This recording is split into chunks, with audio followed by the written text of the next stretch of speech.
Boom. Alrighty then. I think the stream is live. Check over here while we wait for people to join us. It has been a long time since I have been streaming, so I'm excited to do some more streams. Yay! Hey everybody! Welcome to the stream. I am trying to get chats up here, but I think 1 second. It's that weird beginning of streams that is always odd. All right, so in today's stream, I'm going to be working on this piece. I worked on the line art last night and got it finished, and thought, hey, it would be fun to show you kind of real-time coloring one of these pieces, and I'll do that in a stream. But also for extra fun, just in case you guys are interested, I have the line art to this on my Etsy shop, which I should have the link to that in the description box of this video. If not, it's in the announcement video.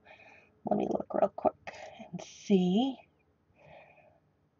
Boom, boom, boom. Yes, so it is in the description box. So if you want the line art to color along with me, you can definitely do that. I printed this out on some really thick cardstock. I think it's 100 weight, but any kind of heavier paper, depending on what you're wanting to do coloring wise, will work. I'm going to be using mostly Copic markers, probably go in with some color pencils towards the end.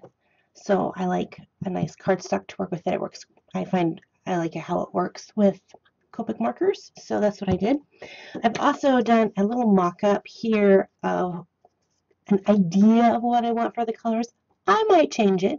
I don't think I'll change it much. Like, I don't think I'll make like the raven pink or anything.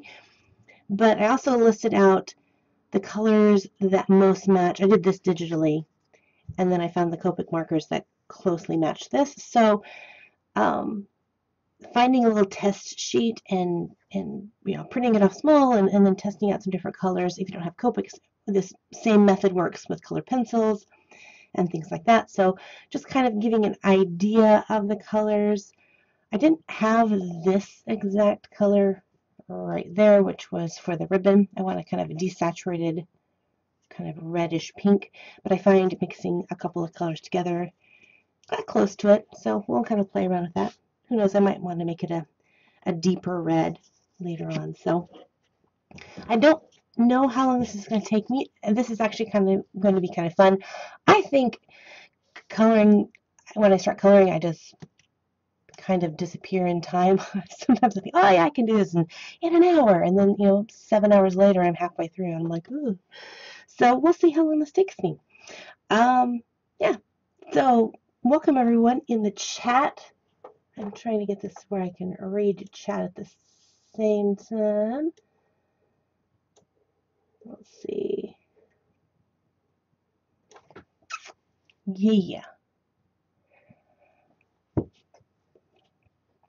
All right. So it's just going to be a chill, laid back. I've got just work to do, and I thought it would be fun to have you guys join me. So let me know if the audio is good and if you can see everything in the frame rate, because sometimes my little face cam gets a little jumpy and I have to turn that off. So let me know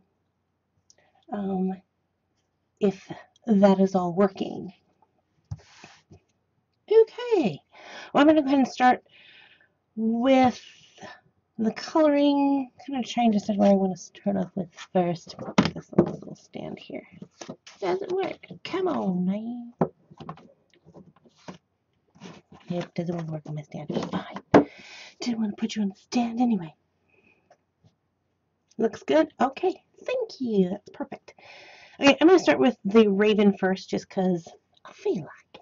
I have so many cameras that I forget which one to look at, because I have this camera, which is the one I'm supposed to look at. I have this camera, which is what you guys look at. And I have video recording camera, which is right over here. And so that's the one I look at when I'm recording video. So I keep wanting to look at this one, and you guys are over there.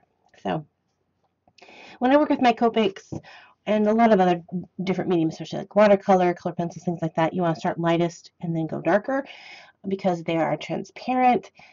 It's harder to get a lighter color. With Copics, you can push the color out with a lighter shade or a colorless blender, kind of lighten it. It's a little bit more tricky.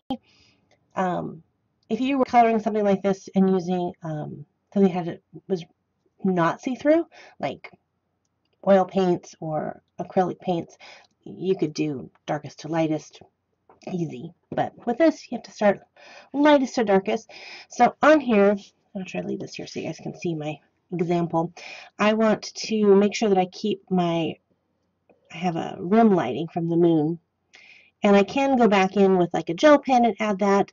But if I can try to keep that color clear, that would be awesome. So I'm going to start off with, I have my Copic color chart here with all my Copic colors. Bam. So I'm going to start off with kind of a deep purple color. In fact, maybe not even deep. I think I'm going to start off, this is one of my newer colors, is my fluorescent purple, just to add that in there so I have some bright, and then I can darken that in as I go. And I'm going to try to read the comments as I go, as I work on the picture, but yeah, it's hard to draw and read at the same time. So if I don't get to your question, it's probably because I haven't seen it yet. I'll try to answer whatever questions I can as the stream progresses.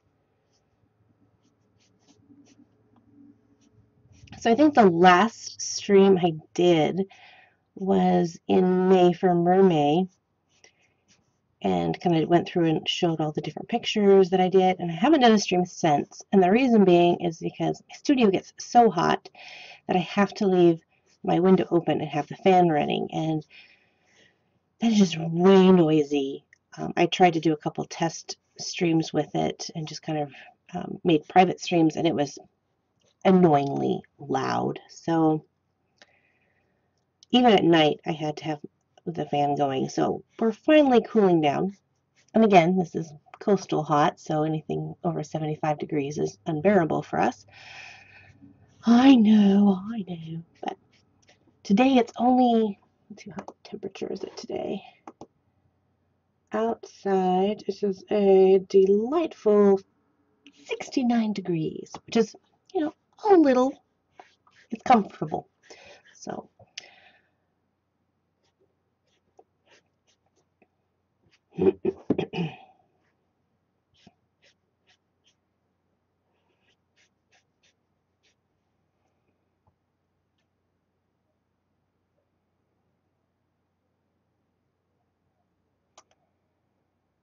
I'm trying to see if there's a way I can bring comments down where I can read them a little bit easier without looking like this, so I can hopefully be able to see a few more of your guys' comments.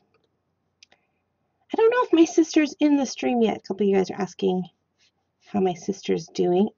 I invited her to come to the stream, but I think she might be working, so if my sister pops in, that'll be cool. And have a little gnat. Oh, he was. I smushed him. He was trying to flap my nose. Not allowed. There will be no nose flying.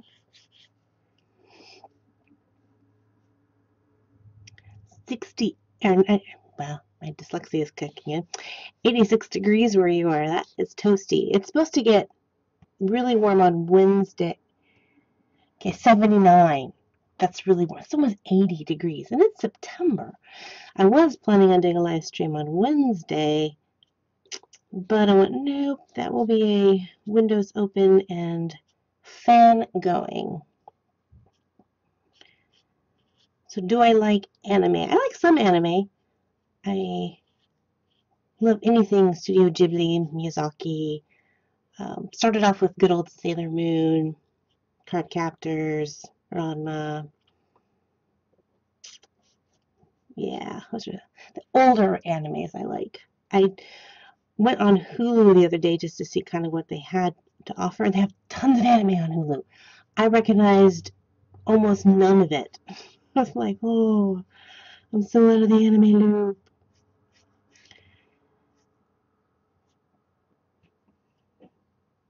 "90 degrees in Massachusetts." See, if I lived there, I would have to break down and get an air conditioner, I think. I've seriously considered it here. I did. We had a very warm summer here. Warmer than usual.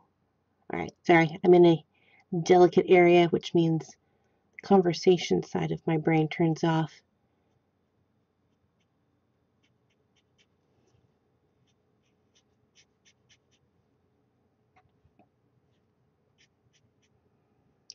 It's 20 Celsius. Oh, I wish I knew what Celsius was. I mean, like what 20 Celsius version Fahrenheit.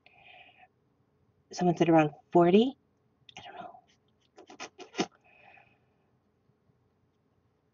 So where is everyone from? I'm kind of curious if we've got a wide global stream or certain locations. I know a lot of people in the United States are probably in school right now. I thought, but yeah, can't get everyone at the same time. So, all right, so I've got this, and it's really streaky right now, and it looks very blue on the stream. It's really purple in my in real life. In fact, let me take a picture of it, and I will post it to Instagram, and you guys can see the coloring so far. So if you want to see what the actual color looks like, you can check out my Instagram and see it. I'll post it now. Starting the stream. I should say art stream. Boom. Go. There we go. Yeah, my coloring is not super accurate on this. I don't know if it's the blue mat throwing it off or what. So I got the light shade, and I'm going to start going in with a little bit darker of a purpley blue. I think I'll go in with a 69, a B69.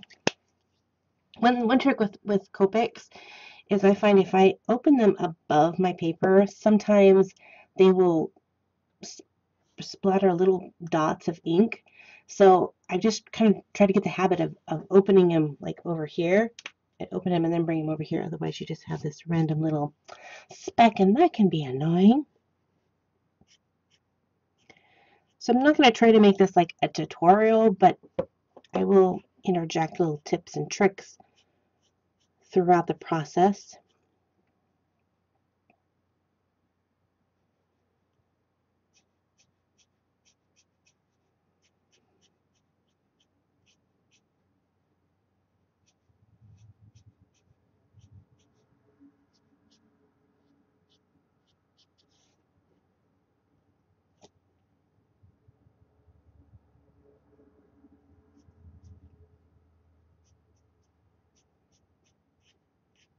This is the boring part. This is where I wish I could play music on YouTube.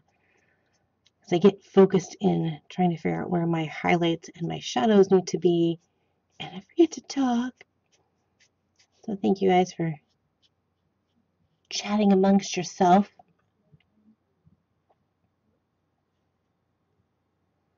So what time is it here? It is 1:20 in the afternoon.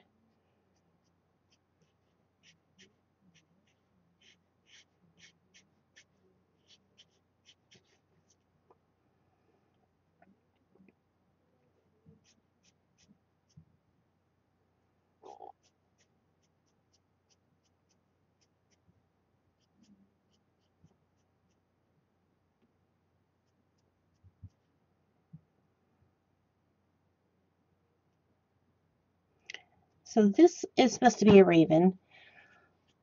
Very similar to crow. I think ravens are a lot larger.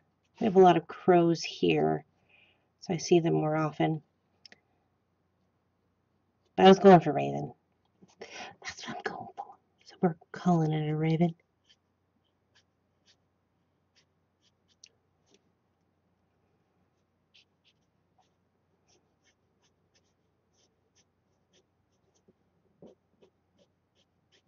So I kind of like the setup of this drawing because I'm not using the full paper, because I have all this kind of, the framework is very narrow. So I think it'll be kind of fun to kind of see how this frames up. It's a little bit different.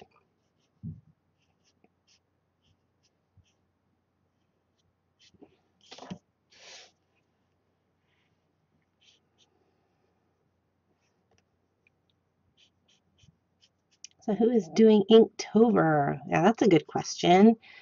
I am definitely getting excited for it. Got some different new art supplies just for it. Picked up some inks and some dip pens. I don't know that I'll do every piece of Inktober with a dip pen, but I'm excited to play around with it. I've never played with them before, and I thought that would make a fun little additional challenge for Inktober to try out some new mediums. I'm still debating whether or not to stick with just black and white, just ink, black ink and paper, or if I want to add color, because I'd really like to possibly make all the Inktober sketches into a book, and I can cut the costs down greatly if I do just plain black and white pictures. I can make sketchbooks and offer them for way less than if I get them colored. So the only reason I want to do color is because I did Mermaid all in grayscale, and I miss doing a challenge with color. I want color, but I might just end up doing it black and white just so I can make sketchbooks a little bit more affordable for everyone.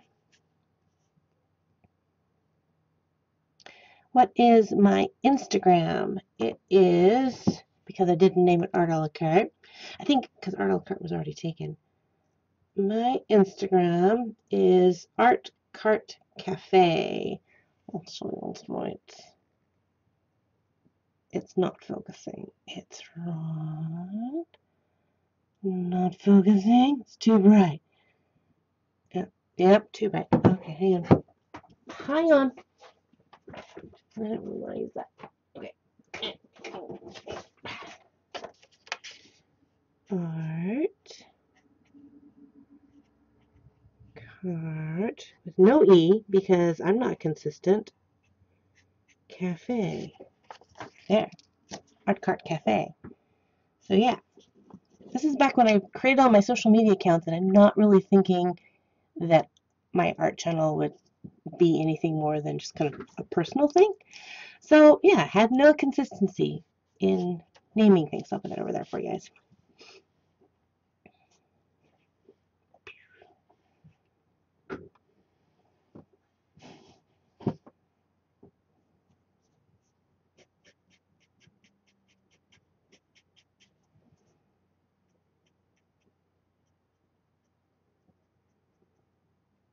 So I have a series of pictures that I've been doing that have, no, I don't want to talk to you, Siri. Go away. Why did Siri all of a sudden turn on? I don't know. Stop it. That's so weird. Siri just decided to want to talk to me on my iPad. Anyway, I have a series of pictures that I've been doing that are clockwork themed. So I have a clockwork owl. Actually, I have two clockwork owls. I have clockwork fox. And so I decided to include a little bit of that into this piece. So there's a little gear around the raven's, or the raven's eye, and then the legs are mechanical. And I don't know if it really shows. There's a little bit of riveting on the beak. So a little bit there. I don't know. I think it kind of is post-apocalyptic or something. I don't know. It's fun. All right, now we're going to go even darker. So now I'm using B39, which is one of my favorite colors, Prussian blue. I like to use these colors to get my blacks, just because it creates a little bit of life in it. I'm not totally against using black. In fact, I will be putting black in this.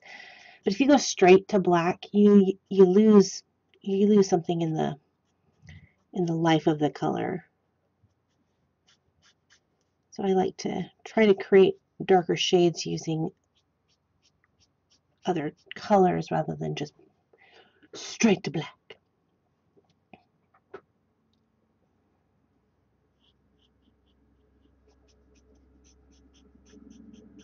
I'm sorry for the random trucks zooming by.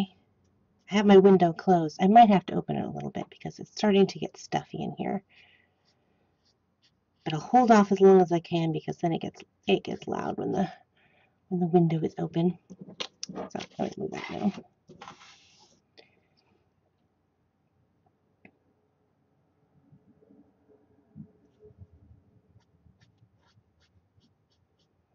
So what marker am I using? Right now I'm using B39.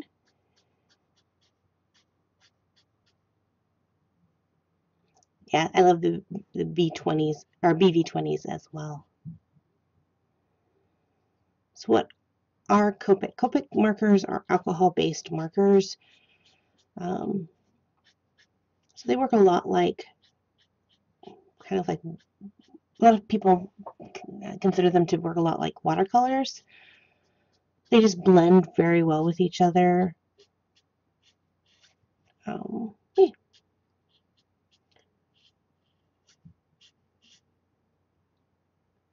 Thank you. Someone said they like my hair. I was having a very bad hair day today, so I was considering wearing a hat because I was like, my hair is not behaving itself. So, yay.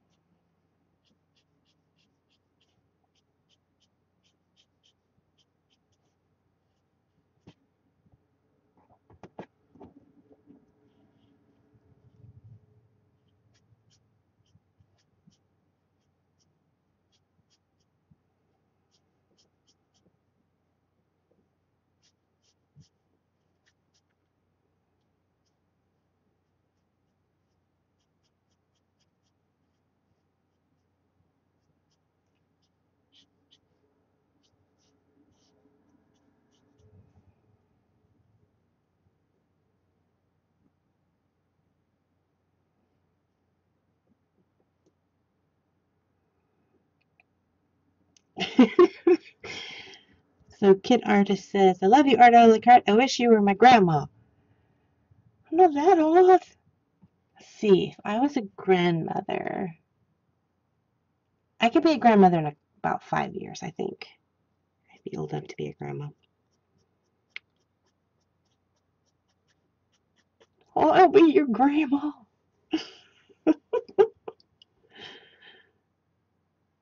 Do I use any other markers other than Copics? I do. I have,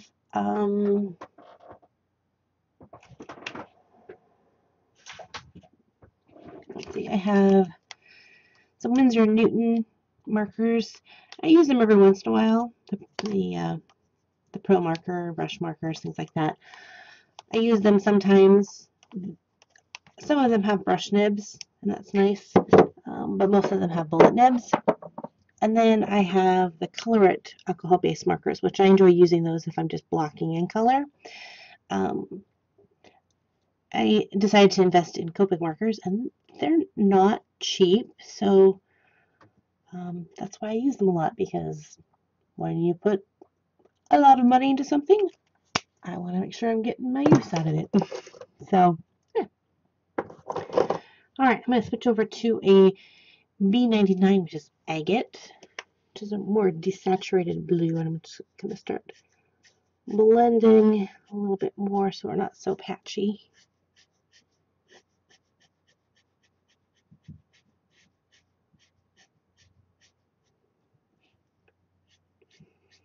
So Winsor & Newtons, I do enjoy them, and the brush nibs are nice. I like them.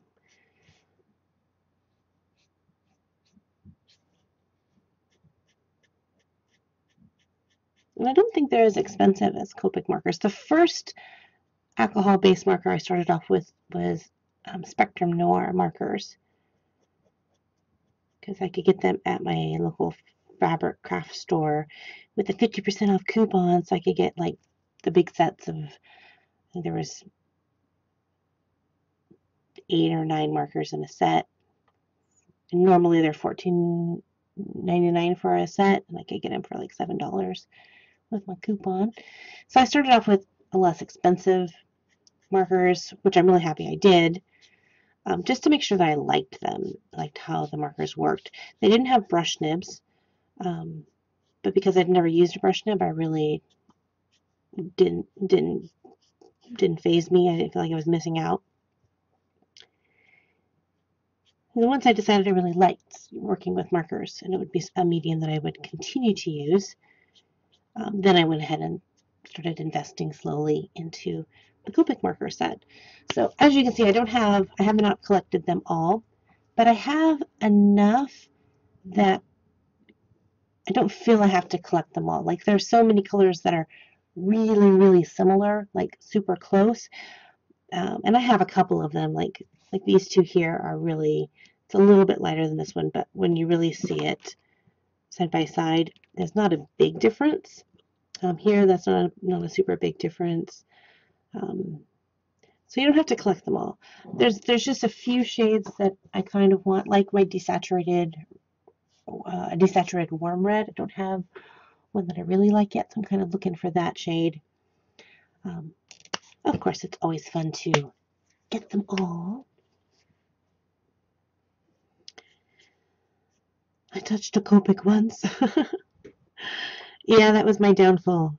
I was fine and content with my Spectrum Noir markers until Comic-Con 2 years ago, and they had a table where you could go play with Copics. That was the end. I was like, oh! And of course, you can't just buy markers like you could like colored pencils or paints or something. You get like a red, a green, a blue, a yellow in your set. The markers, I mean, you can still do that, but if you really want Copic markers to do what they're supposed to do, you have to get them in grouping families. So you get a lighter, a medium, and a darker tone of the same color. So you're not buying just one marker, you have to buy like 3 markers, which seems like a huge pain until you touch the markers and see how they work. And then you're like, I understand. All right, so I've got it blocked in with my basic shades down. I'll definitely be going in and adding a lot more shadows as I go, but I'm going to go ahead and begin to move on to some other things. So I kind of build the whole picture up together at once, so not one thing is finished. That way I can kind of tell as I begin to add in the deeper shadows how much shadow I want to get, because this background is going to be so dark. I definitely don't want to make it so similar that the raven blends in too much. So I think I'm going to go ahead and move on to the background. I think that'll be my next step. So for the background, I'm going to be using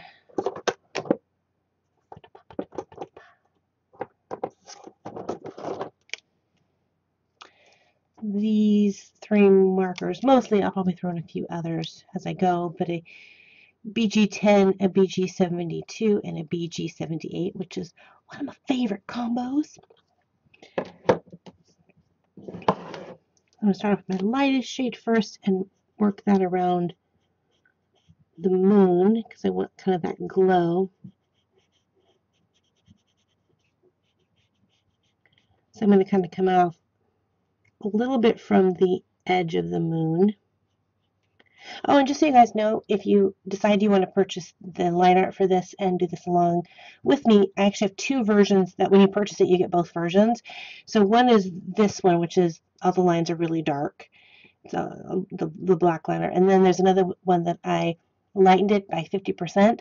So all the lines are really like a gray scale, which makes it nice if you don't want such a bold outline. You can kind of work that in and create your own shadows and stuff like that, or your own contrast, but you're not having to worry about such a dark outline. So you get both of those files if you when you purchase the line art from my Etsy shop. So if you're curious why you get 2 files, that's why.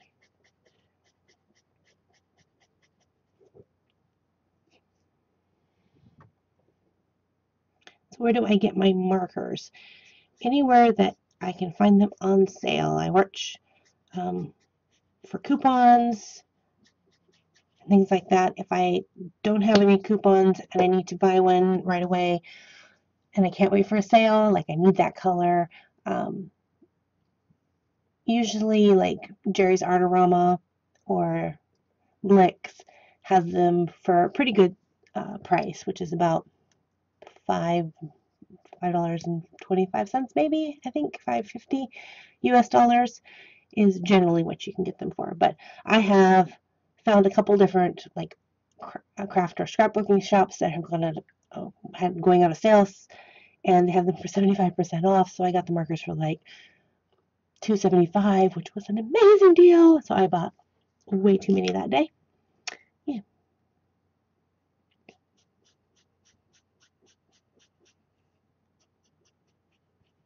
But definitely, if you see someone selling them for $8 or $9, which is the running list price, don't buy them for that. You can get them much cheaper.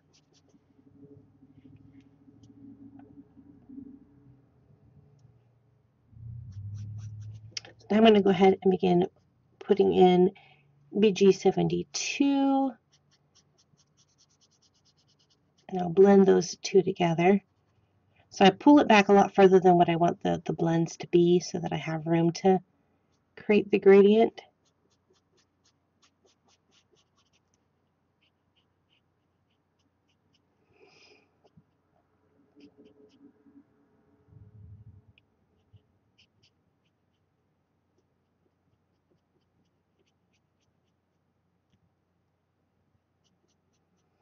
Bye, lollipop, or lollipop.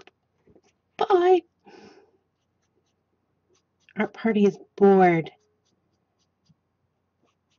Grab your art stuff and create with us, and you won't be bored. But don't tell your mom you're bored. How many of you guys ever would go and tell your mom I'm bored, and she automatically gives you chores to do? Go clean your room. Go do the dishes. Vacuum the living room. Yeah, you never said you were bored around my mom.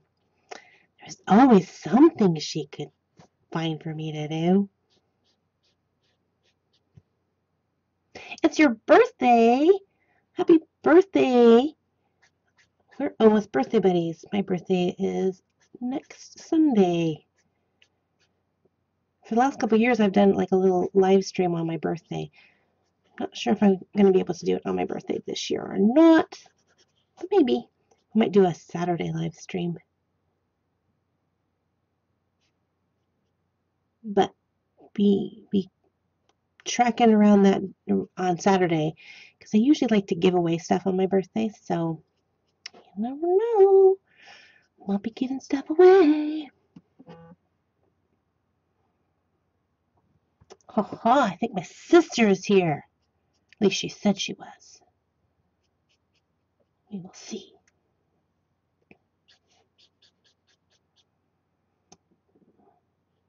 So happy birthday to everyone. I see a lot of people saying it wasn't their birthday. So that's great. Birthdays are fun. They should be fun at least. Okay, so now I'm going back in with the BG10 and kind of beginning to blend these. These are pretty high contrast in colors, so I won't get a complete gradient. I'm going to go back in with some other colors, but I'm going to kind of lighten this up a little bit with the BG10 and intensify this color.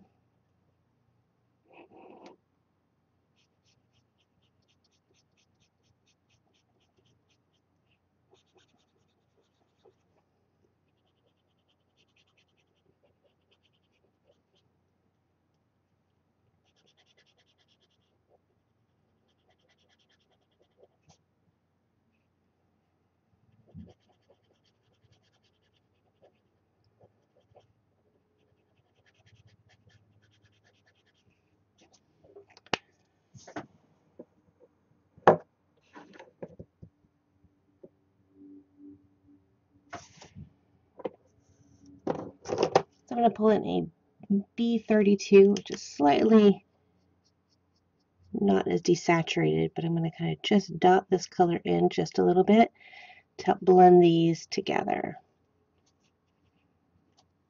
So I'll put that in there and then go back in with my lighter shade.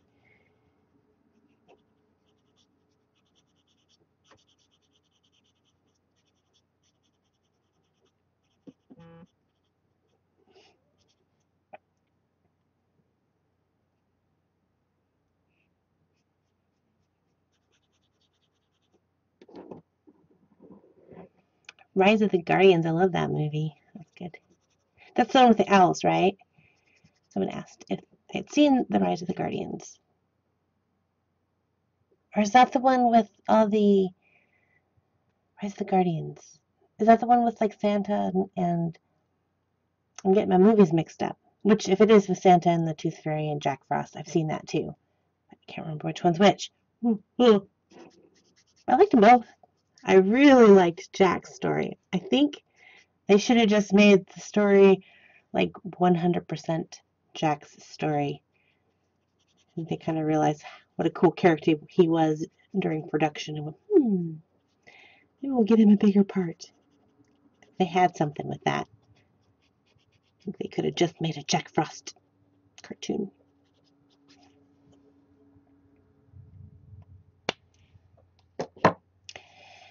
Do the markers eat up the paper with more layers? That's why you want to get a really heavy duty paper. With some marker or some papers, yes, they do.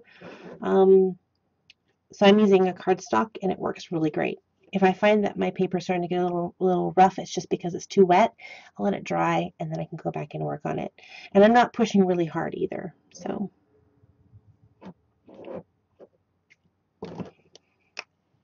But I have had some papers that I go and start working with markers and go, Copics and this paper they are not friends. Not friends.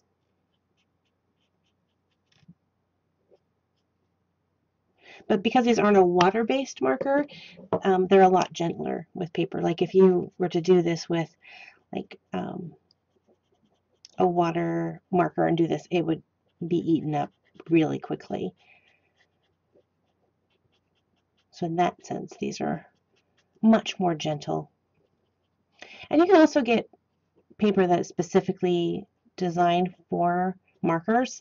There's several different brands of marker paper. Some of it I don't like at all, how it feels. So you just kind of test it out. People say ask me what brand of marker paper I like. It just kind of depends on the artist. I just say test it out. Sometimes you can get companies to send or give you like a sampling of paper. I know, I think it was Jerry's Artorama sent me a huge stack of different sheets of paper, not like a full tablet of anything, but just different sheets so I could test it all out, and that was really nice.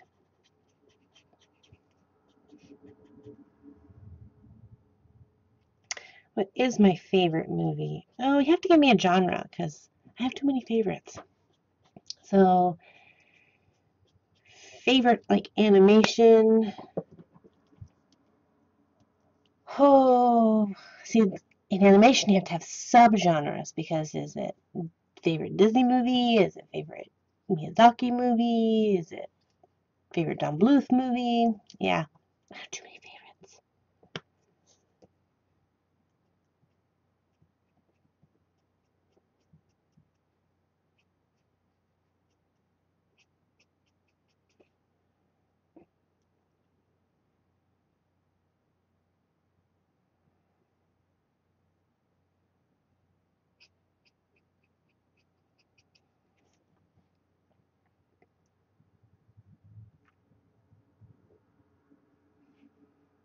Hey, gamer girl. Glad you could make the stream. What is my favorite scary movie? So I'm a big wimp when it comes to scary movies, but if it has a scary animal in it, oh, it scares me so bad. So literally like Jaws movies are like the scariest thing for me because I'm already I love the ocean, I love the water, but I have a vivid imagination. So it does not take much for me to imagine there's a shark in the water with me, even if I'm not in the ocean. If I'm in a lake, I can freak myself out. I can freak myself out in a swimming pool. I even once managed to freak myself out in a jacuzzi. Yeah. So, yeah, Jaws movies are pretty scary.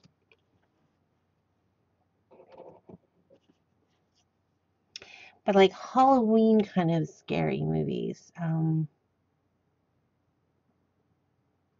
I don't know. I don't really watch a lot of super scary movies. Like, I've seen just a few previews of the new It movie, or the remake of It, and it's enough to make me really go, okay, there's no clown in my hallway when I have to get up in the middle of the night to go to the bathroom. Oh my goodness. I'm like, I'm almost 40 years old, people. I don't have to be scared. So, and that's just the preview. So, yeah, Art a la carte is not brave when it comes to scary movies. I used to watch them. In fact, I think April and I watched quite a few of them, but kind of moved past them. I do like a good zombie movie every once in a while. If I'm going to be scared, a fun zombie one. I like ones that are just not trying to get you with gore. I want ones that actually have a really good like storyline and plot.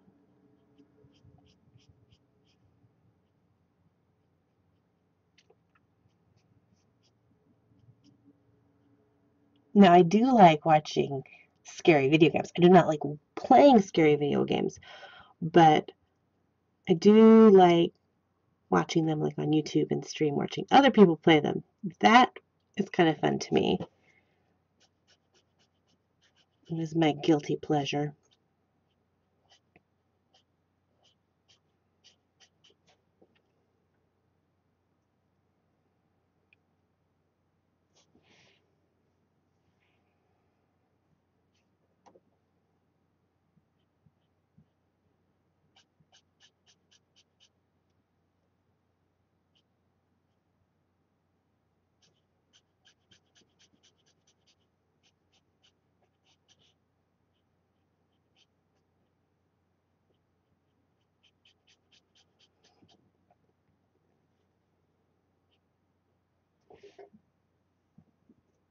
I have a hair on my paper.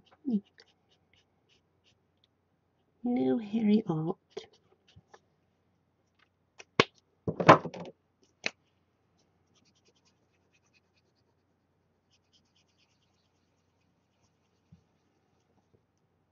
Have I ever watched Pet Cemetery? I listened to it as an audiobook while I was creating a picture one time. And I find that when I look at that picture, I can tell you what part of the book I was listening to, as in what part of the picture I was drawing. So, like, this part was, I was drawing this part during that, and this scene was here. It's very funny. I always have this strange connection to Pet Cemetery.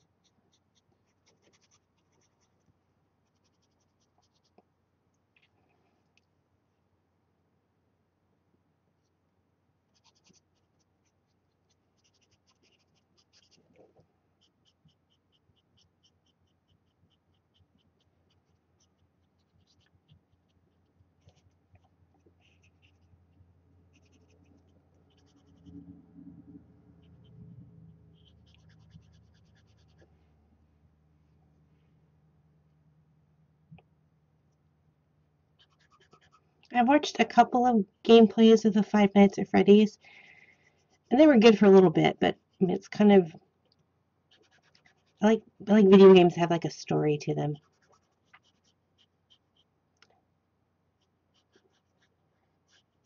So, favorite video game. What's your favorite video games? April and I were just talking about this on the phone the other day, and we would tag team Mario, had great fun with that. And then when Zelda's came out, we started playing the Zelda games, and she was my navigator. She would help me figure out where everything was. We played those. And I love the Kingdom Hearts games. Those ones are so much fun. And I played a few of the Final Fantasy.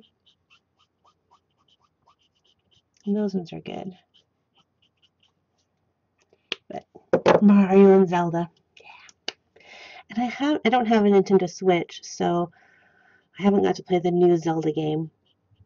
And I haven't bought one just simply because I would get nothing done if I had a Nintendo Switch right now.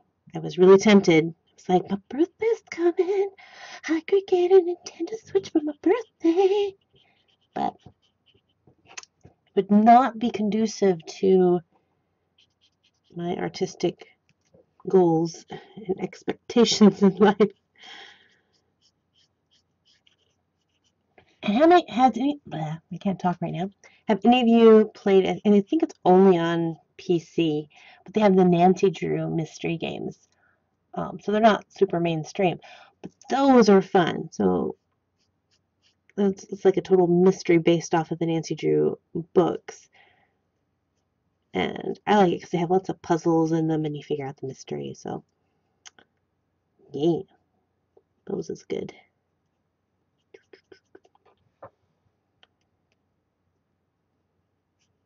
So I played Pokemon, such a noob, Pokemon Go on my phone. That's always fun. But where I live, there's not a lot. If I walk a half a mile down the road, there's a gym. And then a little ways up from my house, there's one Pokestop. So the only way you can really get into playing Pokemon is if I drive into town and walk about, which I do every once in a while.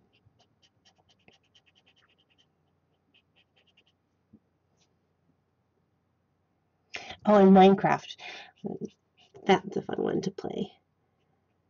Though I have not played, I play the Minecraft Pocket Edition, and I haven't been able to play it for a couple of months now, and they've had some serious updates. When I last played Minecraft, like the scariest thing out there was the witches. You had to be careful that the witch didn't, come and get you. And now there are bad guys that I have no clue who they are or what they want to do. So I have to do some research on them before I can go back and play. So I'm like, I don't know. They changed things on me.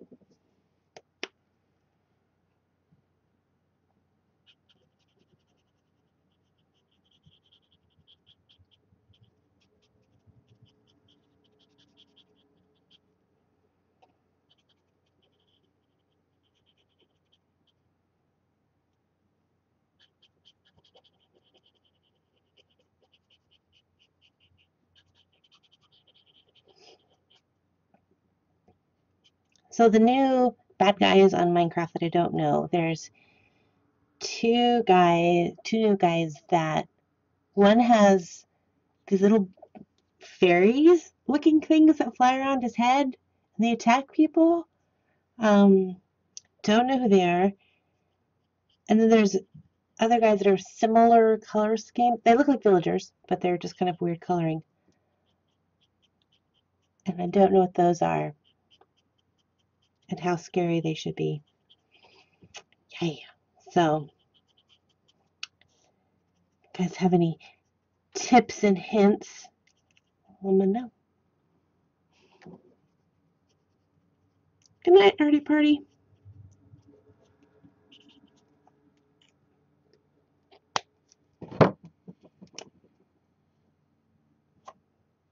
Yes, the evokers. What are they? And how badly will they attack me? I've only checked it out on creative mode. I saw a whole bunch of new spawning, so I was tossing them out. And I like the parrots. The parrots are very pretty. I think that's part of the brand new update.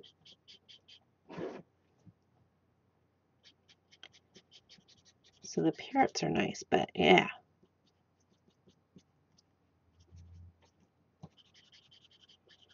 Am I recording this right now? The live stream will come up as a regular video later on. So if you miss any part of this, you guys can definitely catch the rest of it later on. All right, now I'm going to go with a nice darker, go back with my B99 agate for the darker shades here. And again, major details. So my verbal skills will be lessened while I work around these.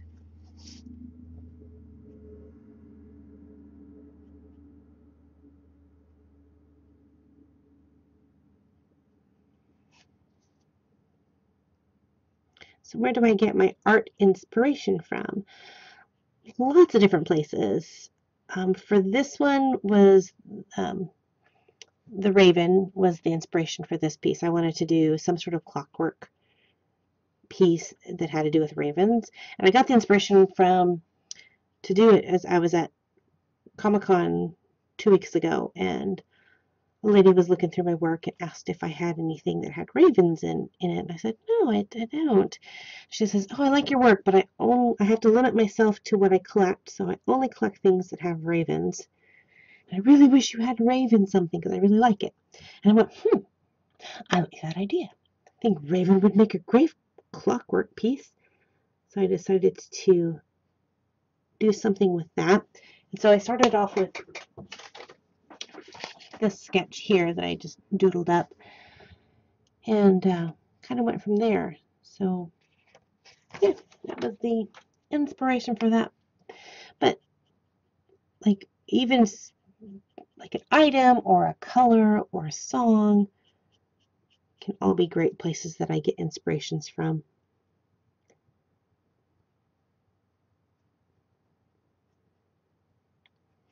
Now that it is cooler out and I can do more live streams, I'm hoping to do more of these types of streams where you can kind of join in on the creative process. I probably will never do one where I'm doing the inking in, just because I have to concentrate so hard. It would be the most boring stream, just because I wouldn't be talking at all. Even parts like this. Oh, very hard to talk.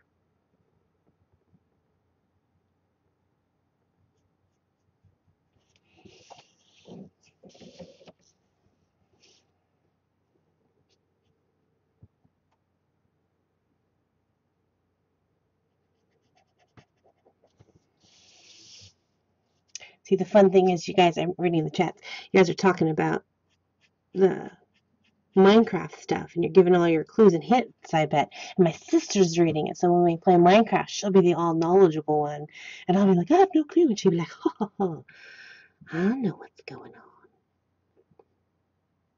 And then she can tell me.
So when you're working with markers, when you touch the marker to the paper, especially if the marker is really juicy, and depending on how absorbent the paper is, there'll be a little bit of feathering where the ink spreads a little bit.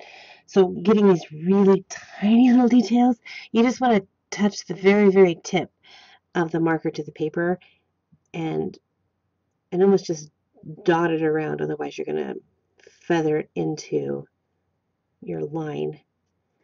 Oh, so intense. That's why I like to go back with color pencils later on, because I kind of get those areas that maybe I wasn't able to get so well with Copics. With the brush nib, if you take care of it, you can get that really fine point and get into some pretty tight detail if you have a steady hand.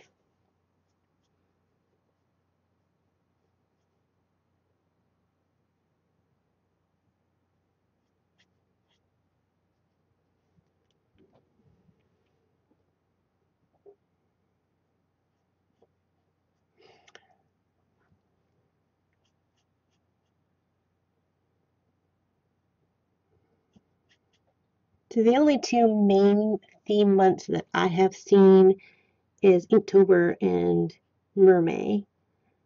But there are a lot of people talking about wanting to add other ones like February and my favorite, Junicorn. For June, yeah. Yeah.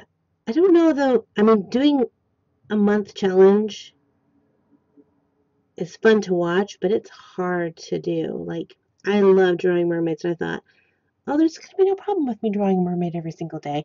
Granted, when I did Mermaid, I created a story, so I had very specific things I had to draw, which amped the challenge level up on that quite a great deal. But it was challenging, and that's why I've decided for Inktober this year, I'm not giving myself a set. Like, I'm not following the art prompt. I'm not going to give myself any extra things other than just to create a inked piece for each day in the month of October. Because I want to enjoy it. I mean, I enjoyed Mermaid, but it was because it was a mermaid. If it was anything else, I would have been like, I'm so tired of Mermaid. And I want it to be a fun thing. So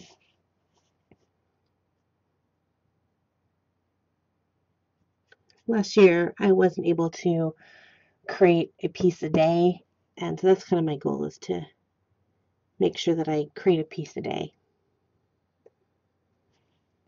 You come back. I can't read the comments if you go away. Boop, boop, boop, boop.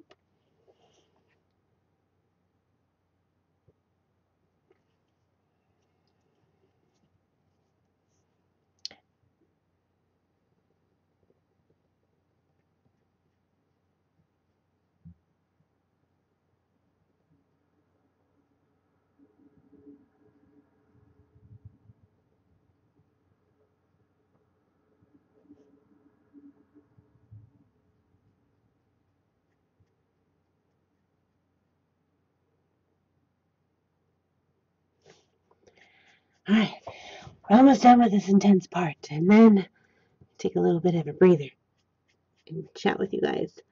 Just gotta finish filling in the background.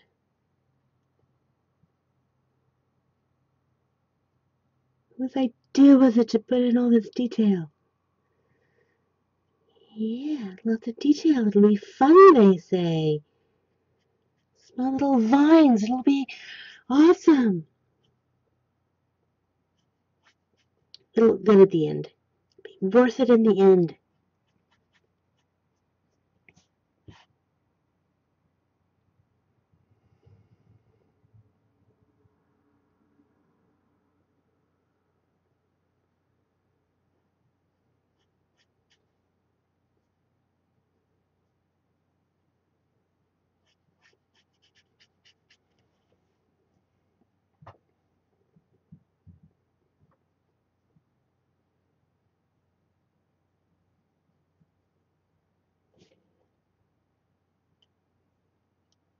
What's my favorite color?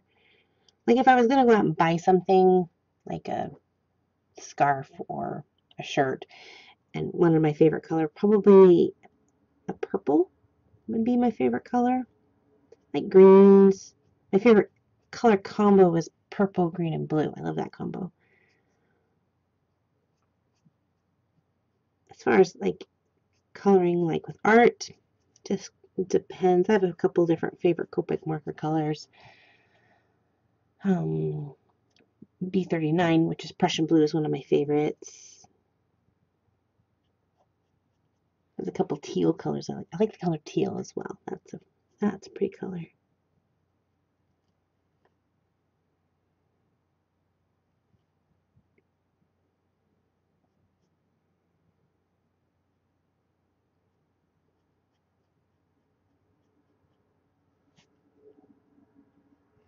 So what's my Instagram?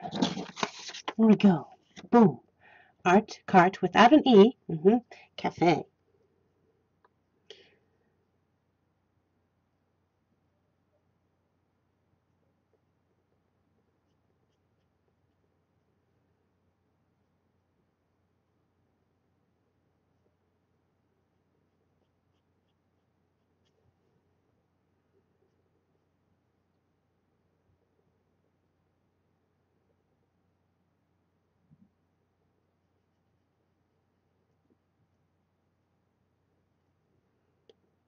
Trying to figure out which is leaves and which is vines and which is background.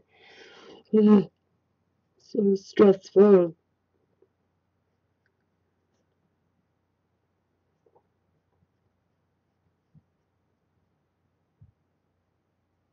Almost done. Almost done.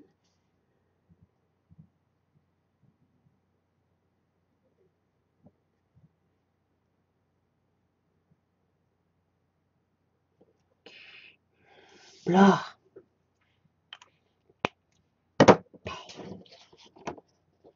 See that? It's still pretty kind of blotchy, but we will work that out a little bit later. Ba-dum-ba-dum.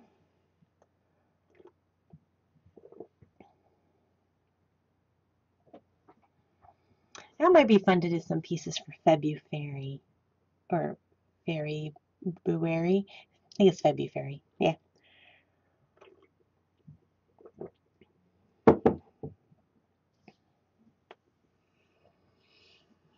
Have fun doing math, gamer girl.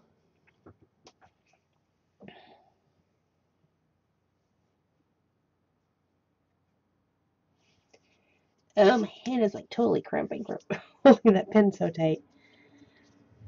All right, so the background is not done, but the first layer is, and you'll see that I kind of, if you want that kind of cloudy look, if you kind of just, instead of being really smooth with adding in your color, you notice I kind of just dotted a little bit and then went back and blended those out. So it kind of gives it a, I have to do a little bit more blending down here because it's a little bit too dark, but that up there looks pretty good. Pretty good.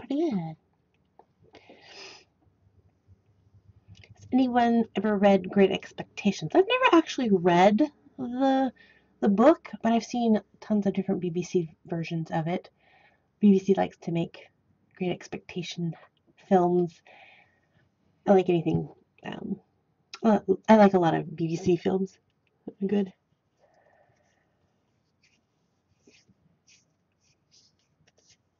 I feel when I color my drawings, I ruin them. That's why this is a printable, so if I do ruin it, I can just print it out again. The stress comes in when I ink something in and I actually color in the actual inked in piece. That can be stressful because you got one shot at it. But, you know, the worst that can happen is that you do ruin, but you get to try it and do it again. So it's kind of makes art fun when we run that ruining risk.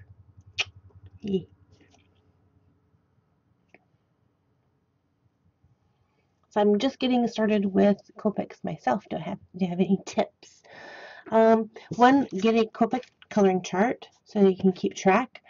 This is really important so that you don't, it cuts down the accidental double purchase. And you might think, oh, there's no way I'm going to double buy a color in my Copics. Yes, you will. And I've done it many times myself, even with a chart. Even with a chart, looking at all of the markers and going through and writing down, okay, which ones, this is the list I'm going to buy, I still managed to double buy. But it also helps you as you are coloring to see, usually the cap marker, the cap tops are really close to what the color looks like, but seeing it out on paper can really help you to go, okay, I want that color. And I think this is you can get this free off of the Copic website. There's lots of different versions. I have the hex chart, which I don't know where I put my hex chart. So that one has a different format for it. But that's one of my big suggestions. And pace yourself. You'll want to buy all of them right away. And yeah, that can be pretty expendy. So I've been collecting for 2 years now, and kind of the way I run it is I have my art supply money comes from sales of art. So when people buy my art, then I can use that money to buy the supplies I need to produce more art or buy more prints and things like that. So budget, good budget for yourself. I cannot blend, so in turn I cannot shade. Well, that's a lie. I can blend, but if I try to shade something like skin, I end up with up darkening the whole coloring in the process. Yeah, that is a learning curve. So when I was beginning to do this, you have to really protect your light areas. So I brought my light areas here, which I only want this part here to be actually this color, but I brought this color way out to here. And then when I went in with my next color, I only brought it in halfway, and this becomes then my blending zone, so I can still protect this. If you bring your dark color all the way to the edge of where you want your light color to stop and become your dark color, then your blending zone will bump into your light zone, if that makes sense. I don't know. So it takes a lot of practice. I would suggest, instead of jumping right into coloring a really pretty picture of a person, is just to draw some square blocks and just practice blending on those squares. It'll save you a lot of time and frustration and ink as well. Just learning how to get that gradient and how far you need to push your colors in the blending zones. So that's my tip for that, and my tips on shading. So also a fun thing with shading is a lot of times we think, okay, if I'm going to color with this shade here, then my obvious shade color is going to be darker, and that can be true, but you can also, you can also choose in a different color to shade. So sometimes I'll shade with like a purple, especially if I'm doing skin tones, then I will often shade with purple instead of a darker brown.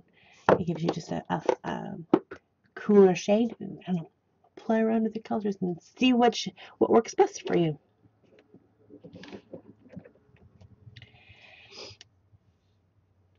What do you hate about drawing anatomy? I can't draw hands, and that's what I hate. I used to not like drawing hands, and then I just made myself fill up pages and pages and pages of hands. But the thing I probably have the hardest time with is still the drawing guys. My drawings tend to be too feminine because I was like drawing girls, so I'm better at drawing the female features and female body and stuff like that. So trying to draw something that's more, superhero-y is a challenge for me. But the only way we can get better at it is just tackle it and practice it and make ourselves do it. Yeah, but hands and feet are hard for a lot of people, so yeah, don't feel like you're alone. Just about every artist is going to say, here, I feel you. So, all right. I'm having tacos. I think I'm having tacos for dinner tonight. We're dinner twins. That's so cool. Because I bought stuff for making tacos, and it's been in the fridge for a while now. So I'm like, I better make my tacos. So I think that's what I'm going to do tonight. Yay! Do you have any tips for drawing people? I feel better at drawing cats, but not people. Probably feel better at drawing cats for the same reason that I feel better at drawing horses than other things, is because for me, drawing horses was the first thing I really felt passionate about drawing, so I drew it a lot, and I got really good at it really fast, and it was just more fun for me to draw what I'm comfortable with. So when I wanted to start drawing people or other animals, things like that, you just have to make yourself do it. So find reference photos, look at people who draw those things. So if you're having a hard time drawing people, study other artists that are drawing people and see how they create their lines and styles. And you don't want to totally copy their style, but you can learn a lot from just watching them. I would just literally sit and watch artists draw and create. And this is before YouTube, so I would have to stalk them, which was kind of creepy. At the mall, there would be those little stands where people would draw character drawings of people, and my parents could just go shopping all day, and I would just sit there and watch the character drawers drawing the characters and just learn that way. But make yourself do it. I just got back from the hospital. Random Katie, hope you're okay. Welcome home from the hospital. what kind of paper am I using. Right now I'm using a cardstock. So I think it's either an 80-pound weight or a 100-pound weight. I can't remember which one I grabbed. And then I just printed this image off of my computer onto the paper. So with this cardstock, you could just ink your drawings on straight onto this. But like I said, if you make a mistake and it's the original inking in, then you're doomed. You have to draw the whole thing over again. But with the printable thing, you can just print it out and then color it again.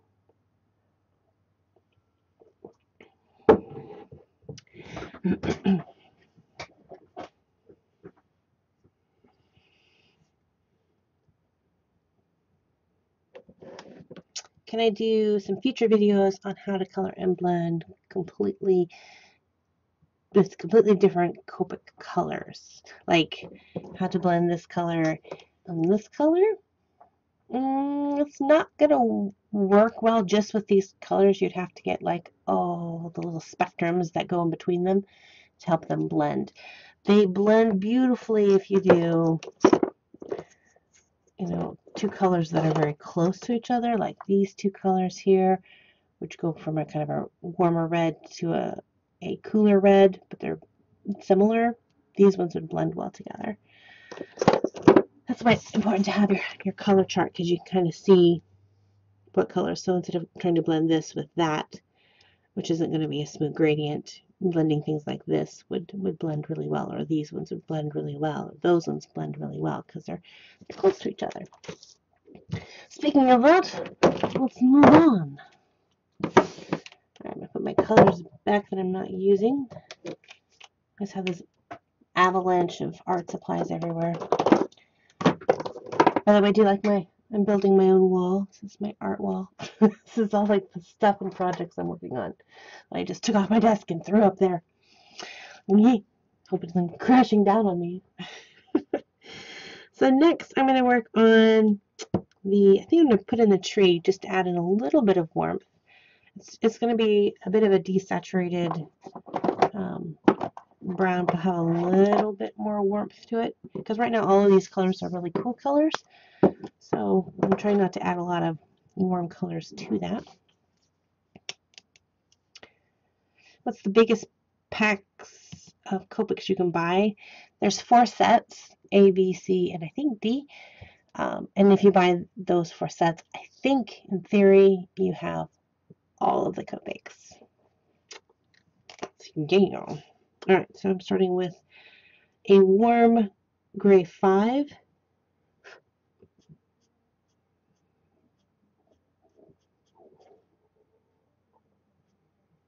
And my tummy is talking, saying, the breakfast you gave me just isn't cutting it.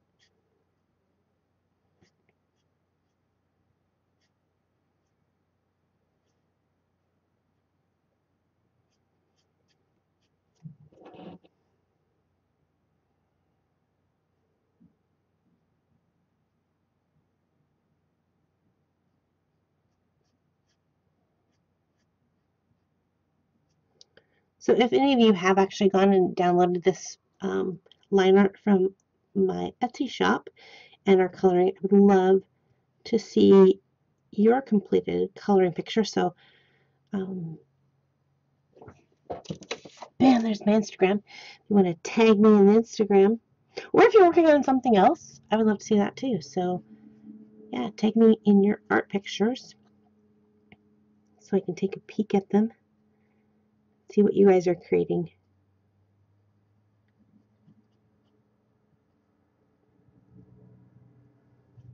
Have these delightful chains that are coming down. Oh, they look cool in the end, but man, they are a pain to color around.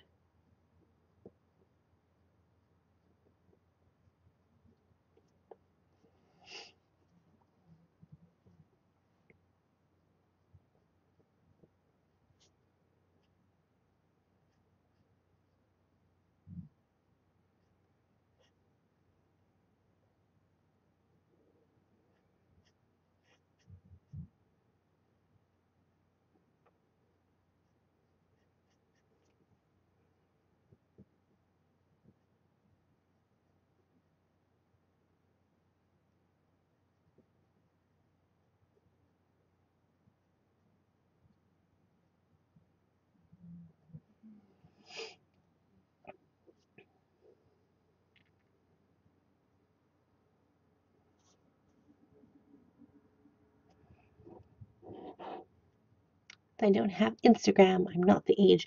Good job obeying the rules. If you don't have Instagram, on some of my videos, if you look in the info box, you'll find my email in there, and you can always send them to me via email as well. Or on Facebook. You can send them, if you have a Facebook account, you can send them to me on that. I tend to see the ones on Instagram more often than I check my Facebook account, but the hair stuck on my marker. Get off of my marker.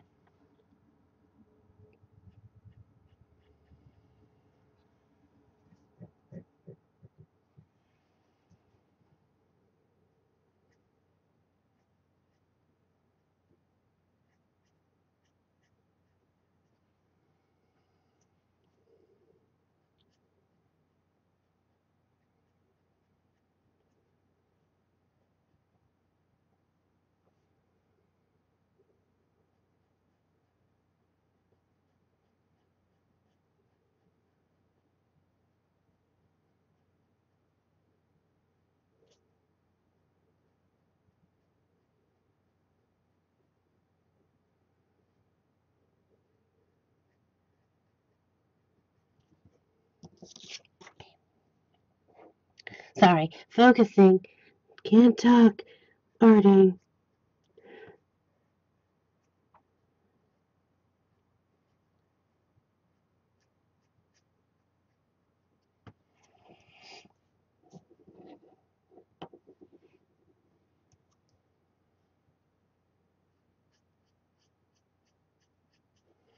Okay, so I got that in there. I've left some areas white just because I want to save my lightest shades, just in case I want some highlights in there. So now I'm going to go in with a warm gray 7 to begin adding in some more contouring and some contrast. It's actually what I'm looking for. The word. Keeping in mind that as you put in something dark, darkness pushes objects back, light brings them forward. So as I'm doing this, I'm adding my dark shadows in areas that I want to push back. So I want this part to go back and pop this little ridge up. So I'm going to carefully add in those.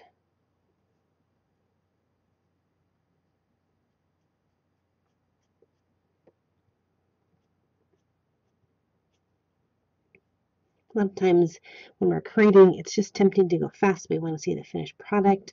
At least for me, I love seeing everything finished. So to take our time and go slow can be a challenge, but so worth it.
All right, now I'm going to go in with a really light tone, so I'm going to use my warm gray 1 and blend that out into my lighter areas.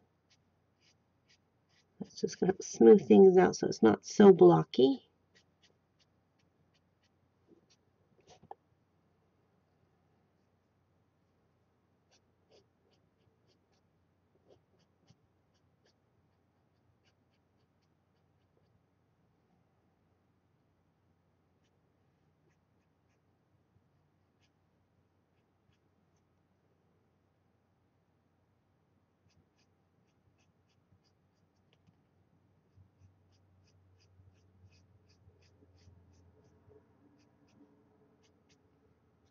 But I don't want to blend it too much where it all just becomes one solid shade. But just in areas that I just feel are just a little too harsh, and just go back in. And if I do lose some of that, as long as it's not too dark, I can go back in a little bit later and add in those, crisp up those lines, which I'll probably do once I get this all filled in with the first pretty much layer of color. Before I move on to color pencils, I'll go back in and then push in the darkness that I want with markers. Because once you add color pencils on top of Copic markers, it's really hard to go back in with Copic markers and add more color, just because most color pencils have like that, they're a wax base and they don't play well with Copics. So yeah.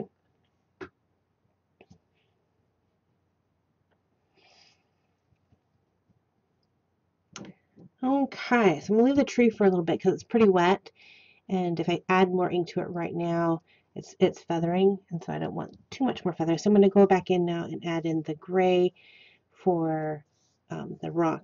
In my sample one that I did here, I have a little bit of a purpley gray. I'm going to start off with a cool gray for the base, and then go in with some blue violets, gray tones to kind of add in some color there. So I have a cool gray 3.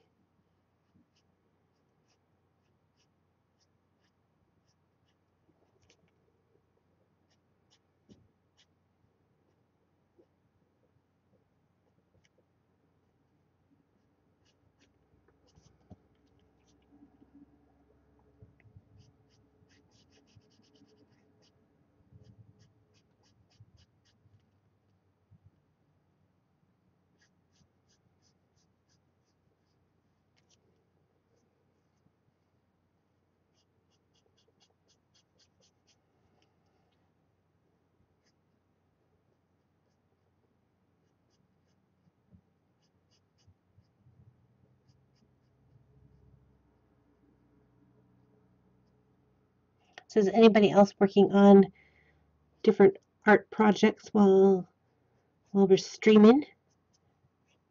Are you drawing or painting? What are you guys working on?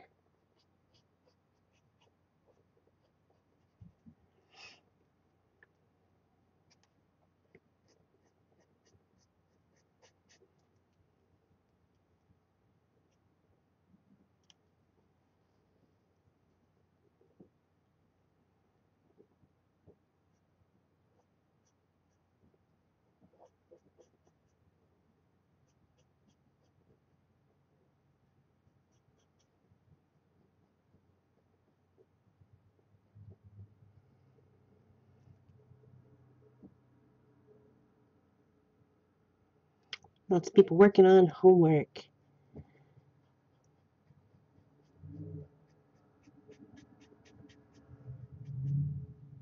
A mermaid drawing, yay!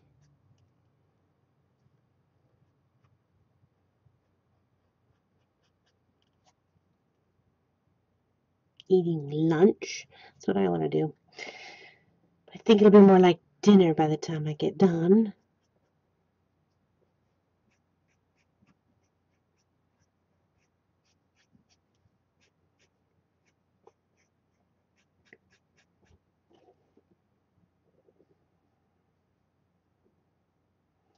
Are Pegasus and unicorns related?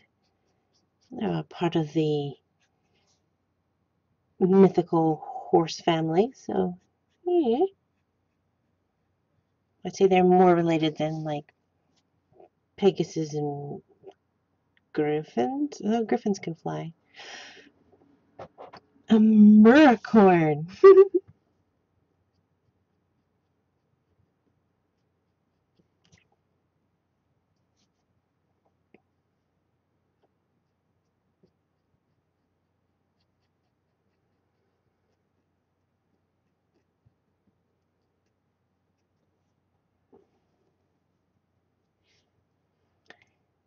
Haley, you're doing a bit of writing.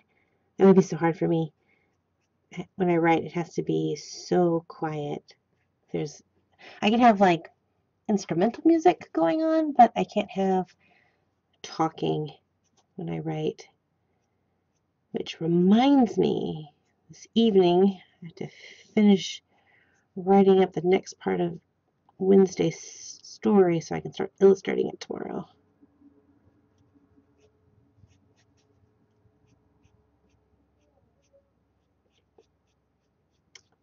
That will be fun.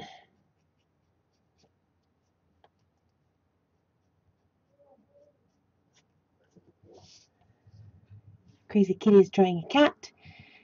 I like cats. What should I draw? Everyone toss out what you think she should draw. Give some suggestions.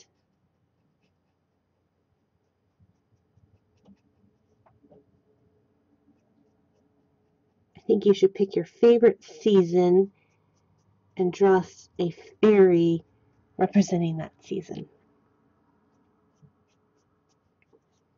That was one of my favorite things in the first Fantasia movie when they had the little frost fairies flying around.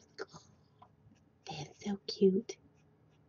Like parts of Fantasia are really boring, and some parts of Fantasia are like I love the final piece for Fantasia with the centaurs and the Pegasuses.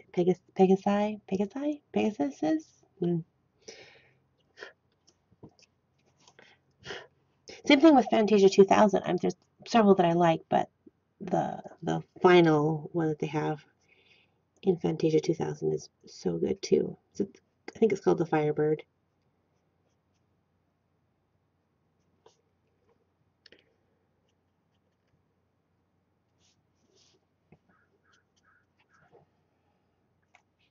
All right, so I determined that this part here is actually part of the tree, so I need to go back in and put that in.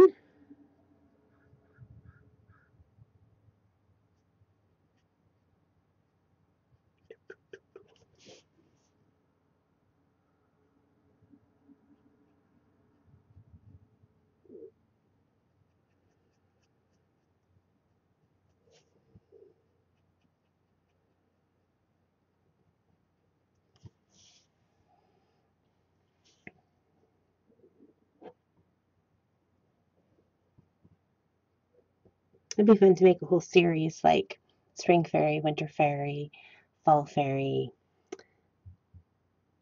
Summer Fairy. I was missing one. I said I'm missing the Fall Fairy or Summer Fairy, whatever. Missing. Can't talk. Arting.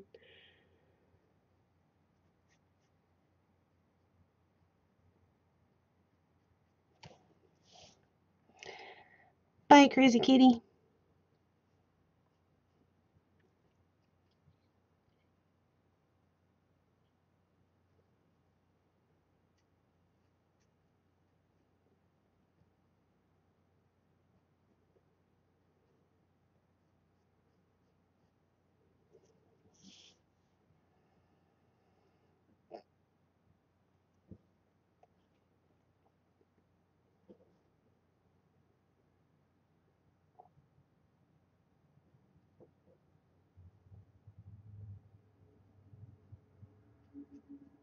I also wanted to do like a series of fairies with gemstones.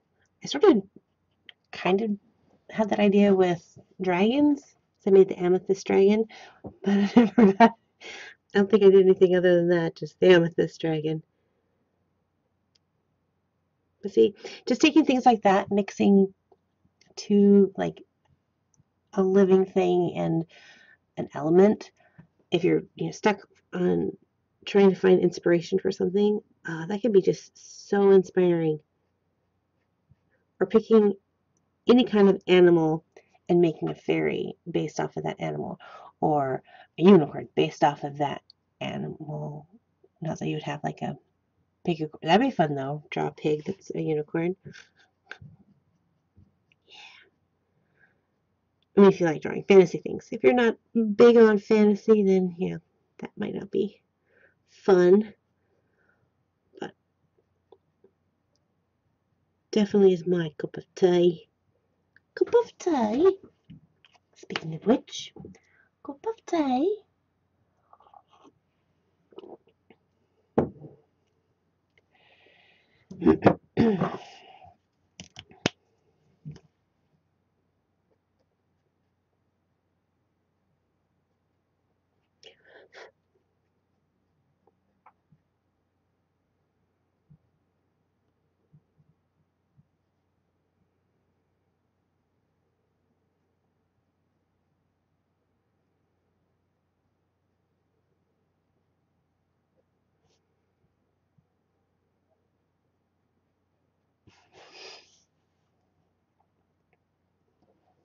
Hello from Australia. That's awesome. Just got a package from one of you guys from Australia and sent me some fun Australian goodies. It was so sweet. I'm hoping to do a mail opening because I can't even remember the last time I've done a mail opening, and I've been saving up all these packages that I've been getting. So I think maybe I'll try to do that later on this week. Do a little mail opening.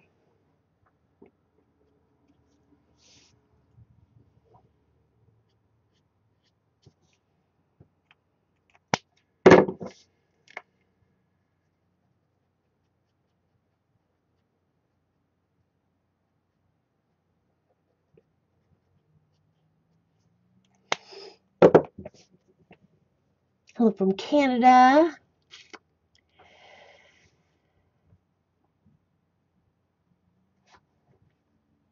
I'm sorry you're sick, Melinda. Hope you feel better soon. Okay. So normally when I'm drawing, because I don't usually live stream pieces that are this big, I can tell I've reached my I gotta get up and take a break limit because I'm like, okay, so trying to push through a little bit longer. I don't know if we're going to be able to finish this whole thing in one stream or not, but we'll see if we can get a little bit further in here. Bailey J, I'm not. I don't know how she can easily do 12-hour streams. Bailey's amazing. I'm like, if I can make it to a 2-hour stream, that's awesome. Hello from Ohio, Long Island, Illinois. Yay. All right, the next thing I want to work on, I think I'm going to put in the shadows in my rock now. So I'm going to pull in my Blue Violet 23.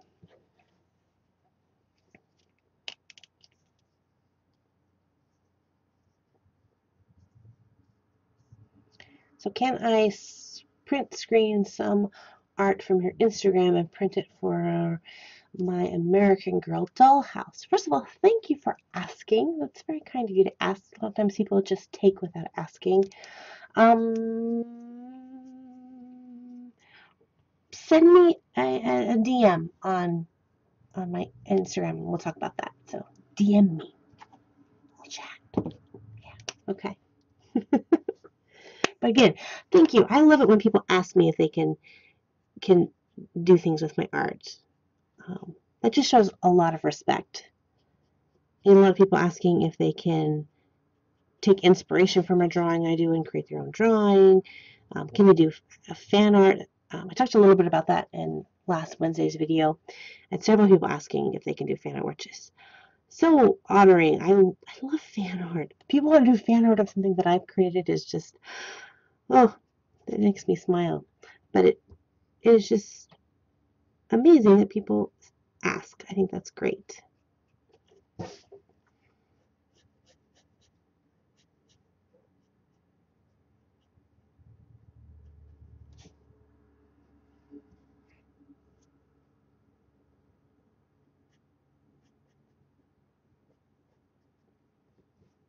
Can I do a tutorial on how to draw fur? I think I have one out there already on how to draw fur.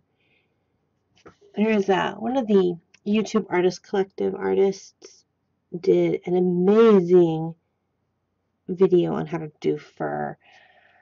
I can't remember which one it is, which of the ladies it is right off the top of my head.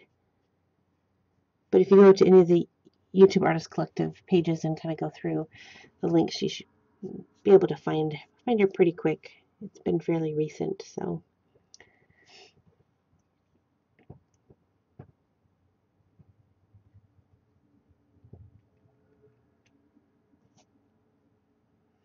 My Instagram is on PC, so I can't DM people. Then feel free to send me a email. And my email is usually in a lot of the infos of my videos. Check out the info box. I don't think it's in this one. Oh, yes it is. It's in this one. So you can email me and we'll chat about that.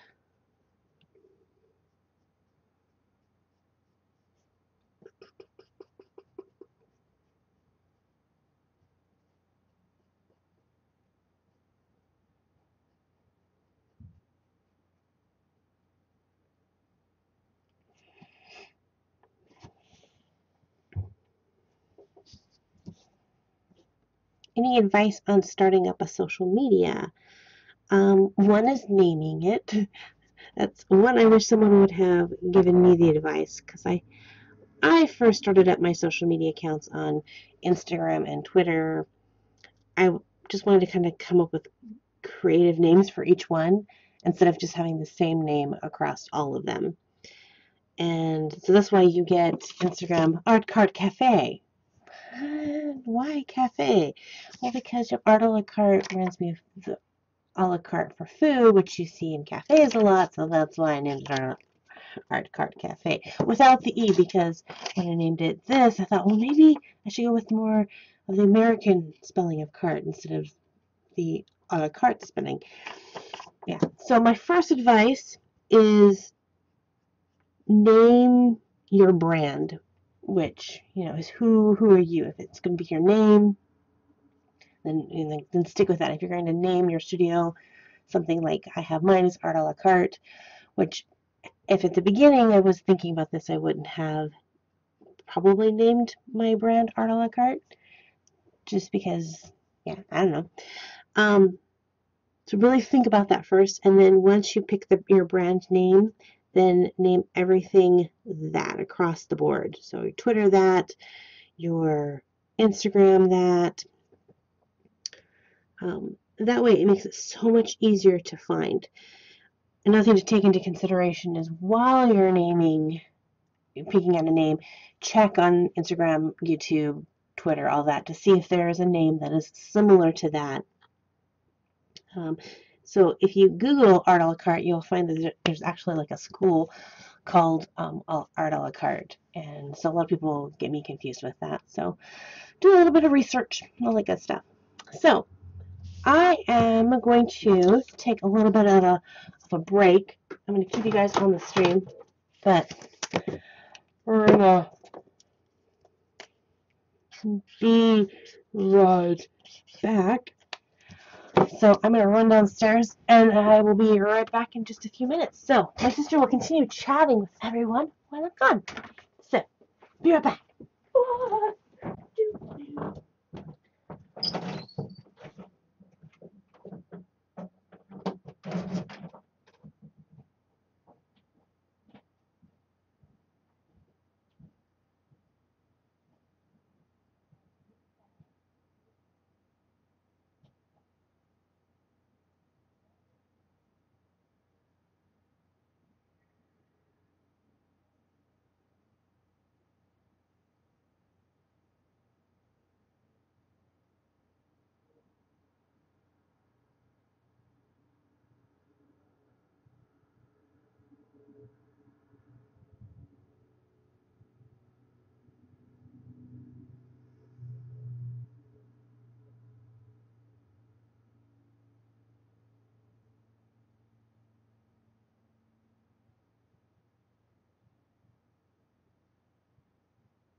There we go. I'm going to open my window because it's really stuffy in here.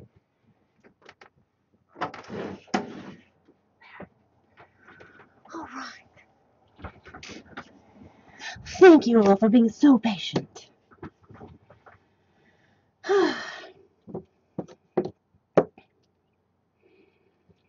All right, where was I?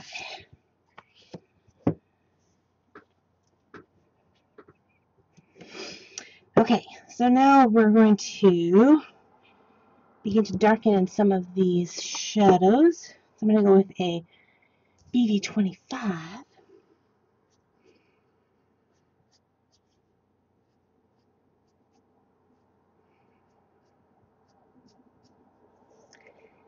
And darken those all up.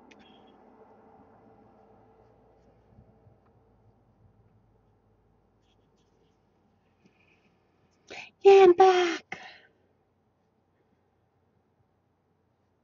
There's certain things that just have to be taken care of. Restrooms is one of them. Why am I so white all of a sudden? And the camera. Ooh, not that one. This one. There we go. I was like a ghost. Still am very white. I need to get more sun.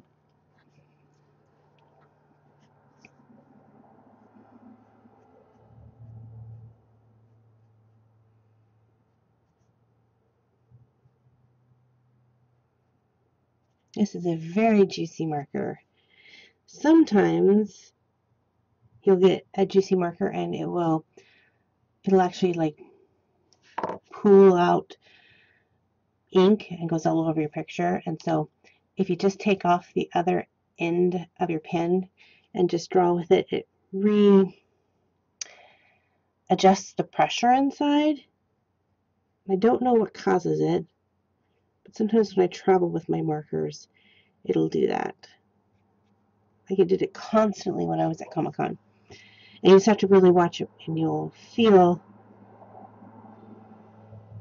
you'll feel kind of how much ink is in them, in the tip of the pen. So if you're paying attention, you can catch it before it blooshes everywhere. But usually just after a couple of seconds of having both lids off, it pressurizes itself back to the way it should be, and you're good to go.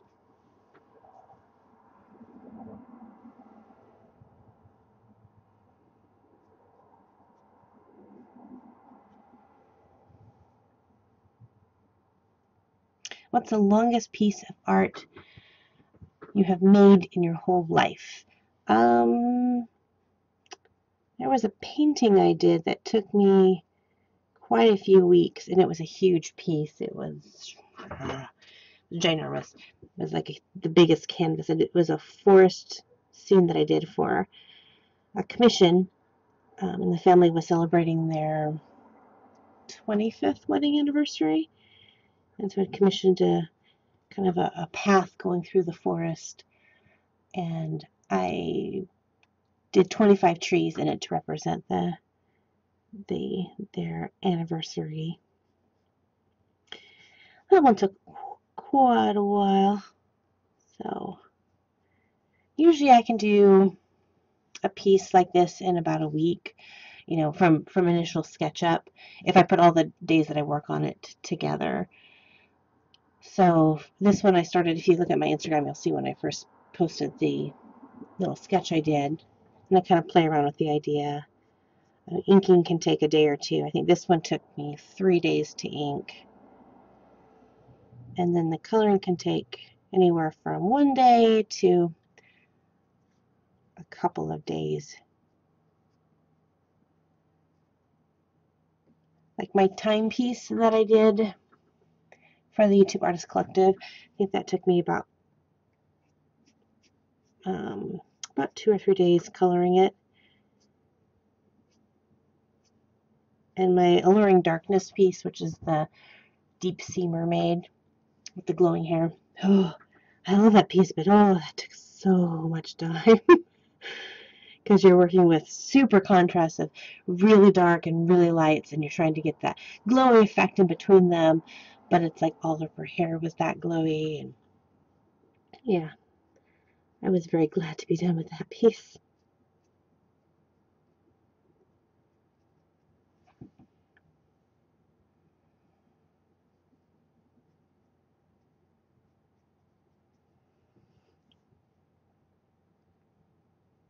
It's doing it again. Wants to kabloosh all over. Wouldn't that be horrible? Like this far into the picture and then it just blooshes this grayish purple color. And I'm gonna got a piece of paper. Also, if you could just go like this and just kind of, I'm not showing you, I'm hiding it. You just kind of get some of that excess ink off of there. That helps too. I don't know why it's not pressuring right.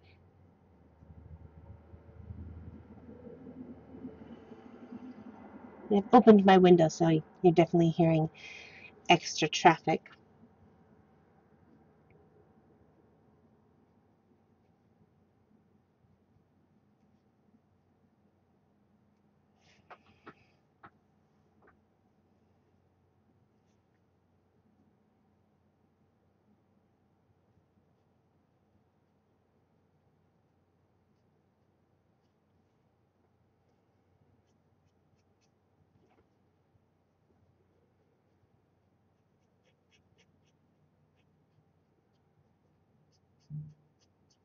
So you'll see when I start doing pieces, I'll add my dark shades a little bit at a time, because you can always go back and fill in some more dark, but it's really hard to pull that up out of there with markers.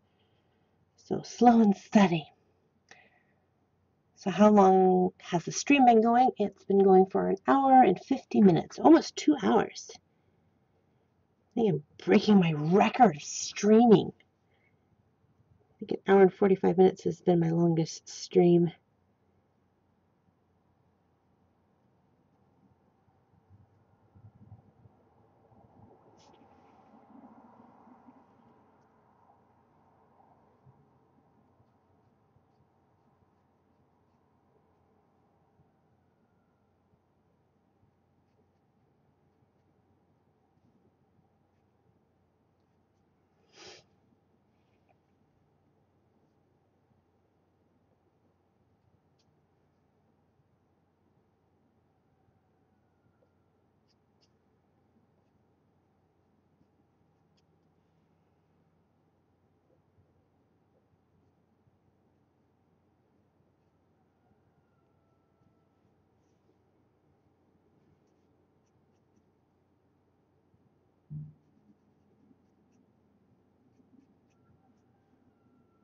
I don't know if you guys can hear our neighbor's chicken is crowing in the, well, rooster is crowing in the background.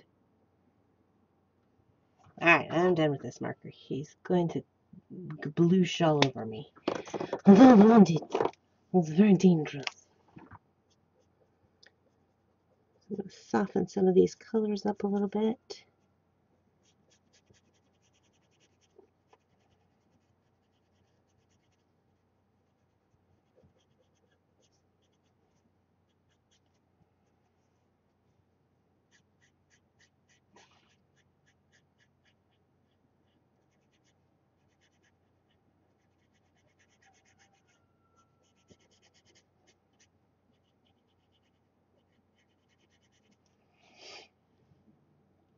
So what was the inspiration for this piece?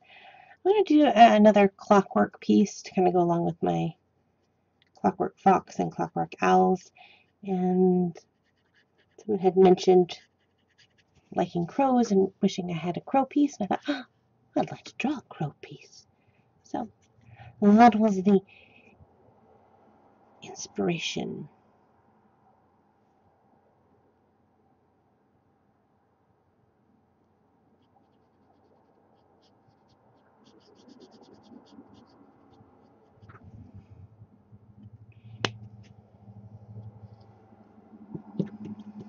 There we go. All right, let's take an updated Instagram post. Maybe we'll put this one on Twitter. Let's do Twitter.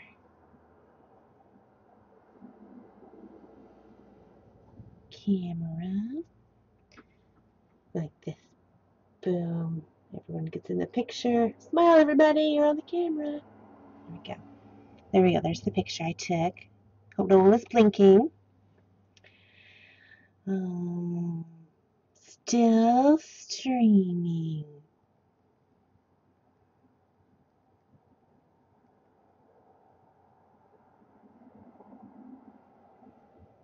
Bam. All right, there you go. Now you guys are officially in the picture. Okay, let's start working on some of these flowers and leaves. So let's see. BG18. Oh, I like this one. So BG18 is a teal blue. There we go. And let's see how this looks here. Yeah.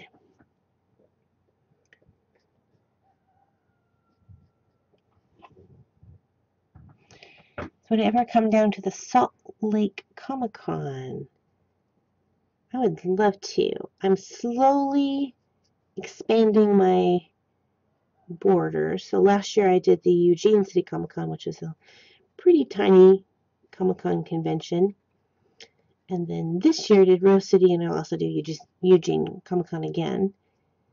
And I'm going to see about getting into it, maybe another one next year. So we'll see. I try to add a new one each year. So we'll see how it goes. So far I'm sticking to ones that I can drive to. So I don't know if I can make it profitable if I have to pay for a plane ticket to fly somewhere.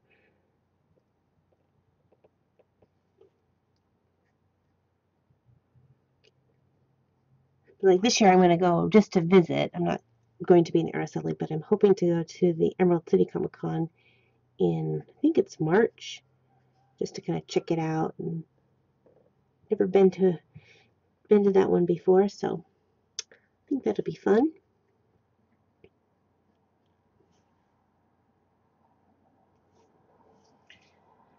Yeah, I always get really stiff too. I definitely do some stretches when I run downstairs really quick.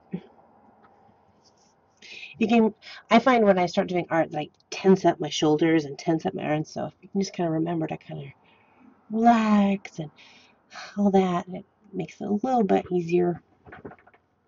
The light is encroaching from my window, so I don't know how much longer we have before it will shoot these beams. I think that will be our cutoff time for the stream. So we'll see how much I can get done before that comes along.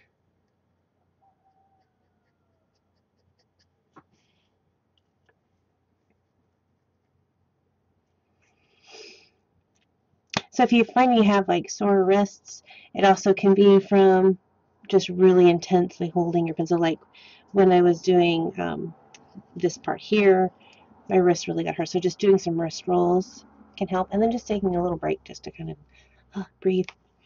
But watching your pressure, if you can see the whites on your fingertips, probably means you're holding your pencil or your marker or whatever too tight. Just give it a little bit of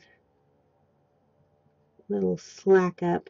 But some places, like with markers, and I'm doing this detailed areas, you gotta hold it tight because you don't want it to slip.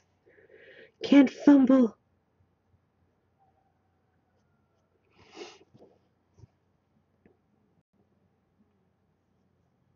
What do I prefer more, digital art or traditional art? I like them both. They both have are fun to use. Probably with, say, traditional art, just because when I get done with it, I have a physical piece that I get to hold and frame and hang up. Not that I couldn't print off a piece, but having the original one-of-a-kind piece in traditional art just kind of makes it extra special. Whereas with digital art, you can have it printed, but you can have as many prints as you want, but there's only one original traditional piece. And probably for that reason, I would choose traditional over digital. But as far as skill levels or enjoyment of creating a piece, I like both of them about the same. They both have their fun challenges. I feel less intimidated when I'm creating digitally, so there's a lot less stress for me. Like this part, if I was coloring this digitally, there would be no stress because if I make a mistake, there's edit undo, and you know, there's not a big risk in damaging things unless, like, which has happened to me before. My art program unexpectedly closes and I haven't saved and just lost it all. Or even saving something and then going back to find it and either the file's corrupt or I just plain can't find the file. That's very disheartening. But for the most part, digital art tends to be a little safer. So I do actually a lot of my sketching more on digital than I do traditional. I kind of have to remind myself to use a sketchbook where I do lots of digital sketching. Or I'll do things like with this where I did the original mock-up sketch in, I don't remember where I put it, on the paper, and then I'll scan it into my computer and do the line art.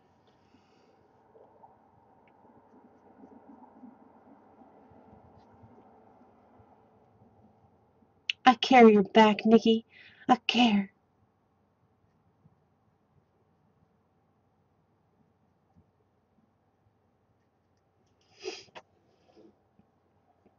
Am I going to be doing Inktober this year? Yes, I am. Very excited.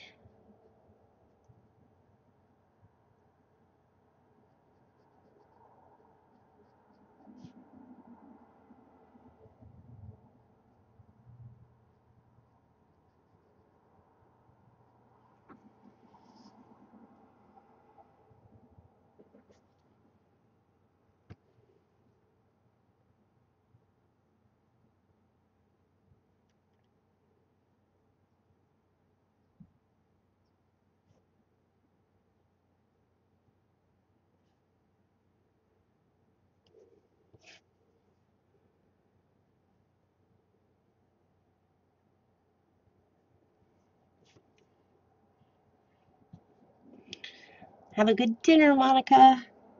Making me hungry.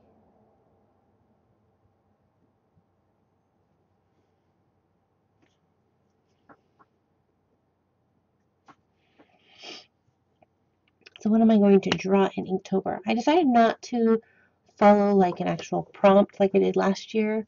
I'm just going to try to create more finished pieces. For Inktober last year, I don't have my sketchbook here, but I just followed the prompt, and as long as I drew every day and followed the prompt, I was content. So a lot of the pieces were just really quick cartoon sketches, which are fine. And I enjoyed it, but I want to try to do a little bit more detailed, kind of sit down, spend a good hour or so on each piece more if I can. So that's my goal. So saying that I'm not going to add anything else on top of it and try to do a prompt. I'm just going to whatever I feel like drawing. I kind of thought about doing maybe just flower based, like just all sorts of plants, but I don't know if I can commit to just flowers for an entire month. So we'll see what happens. Maybe I'll do each week as a different theme and go with that. I don't know. So I am trying to decide if I want to post a video every day like I did with Mermaid, where I show the creation each day. So let me know what you guys think about that. Or maybe just like each week talking about it. I'll definitely be posting pictures on my Instagram each day of the pieces that I complete. So,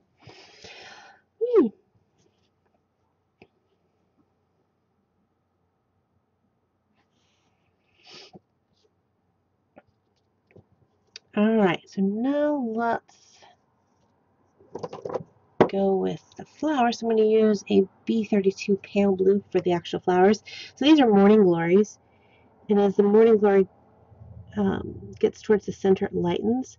So I'm just going to bring the ink around the edge and keeping in mind my blending zone, so I don't want to bring it all the way to where the white will be, because I'm going to blend that out.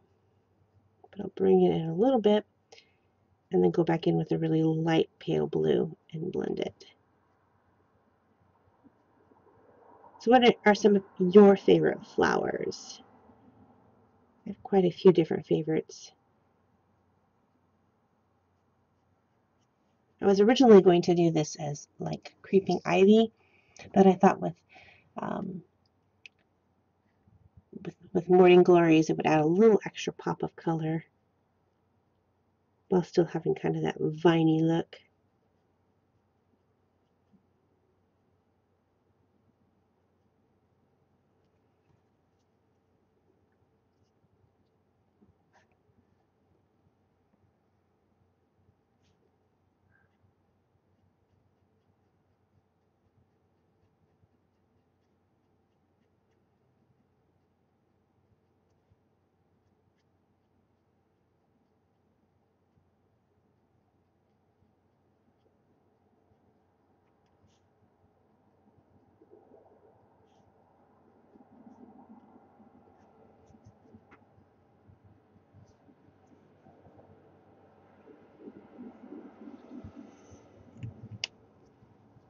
Okay, so now I'm going to go in with a BG0000, which is almost white, and then just use that to fade the blue into the white a little bit.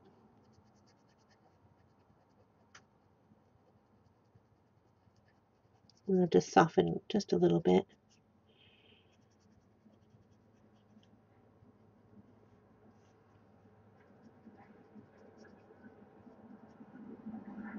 Sorry, this is a really loud truck.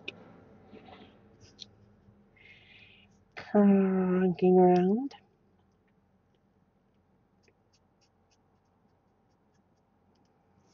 I love lilacs. Oh, they're so pretty. Sweet peas. Oof. Love sweet peas.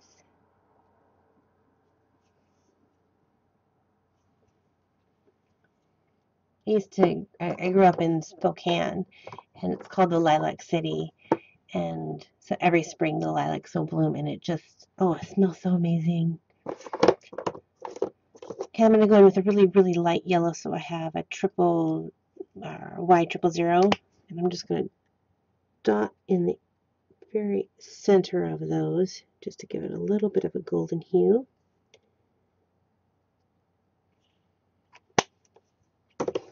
Boom. I have these little pod-shaped things. I think I'm going to color them a little bit darker of a teal. Let's see, so I used 18, so let's go with 49. BG 49, which is duck blue. Let's see what that looks like.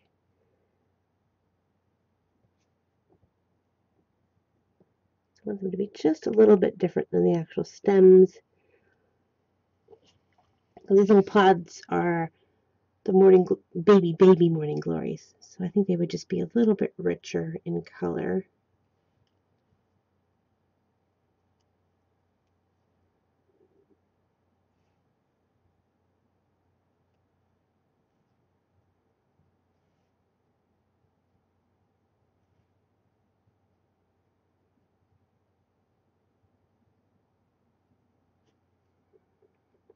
I'm sure there are more here that I'm just not seeing, but we'll leave this out, and then if I see it, we'll get it. So a Halloween themed, what should Kaylee draw? I think you should draw a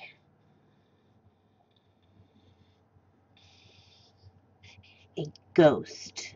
Ghost of something. Maybe a ghost cat. I don't know. So I'm getting all excited. I'll draw a ghost cat. Okay, let's add in the colors for the clock, which I want a really desaturated kind of gold color. So I'm going to go with my Y28, which is a Linet Gold, and then I'll tone it down if it's too bright. But I think it's a nice shade. Trying to keep all of my tones very muted. And the only thing I'm going to have a pop of color is the ribbon. I think I'm going to go with a bit more of a red for that, so I can very carefully add this gold to the chain.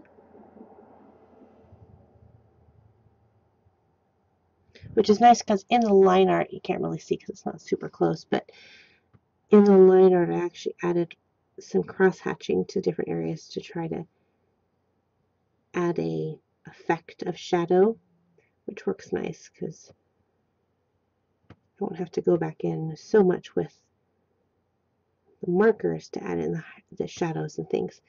I might do that a little bit with clip. Woo! Oh, you guys! Oh! I don't know if you saw that, but this was just about ready to just let loose with a big glob of marker juice. Like, that was insane. Like, 1 second more and it was just going to go everywhere. Whew! That would have been a sad end to our stream. You can tell also that it's going to do that because your marker tip will get really shiny. Yeah, I don't know where. Let's see if I can pull up some of it from down here.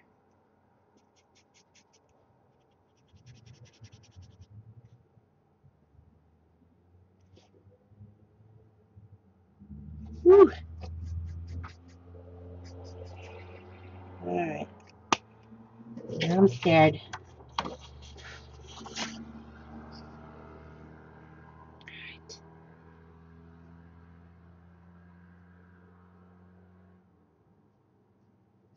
Let's just draw with that lid off.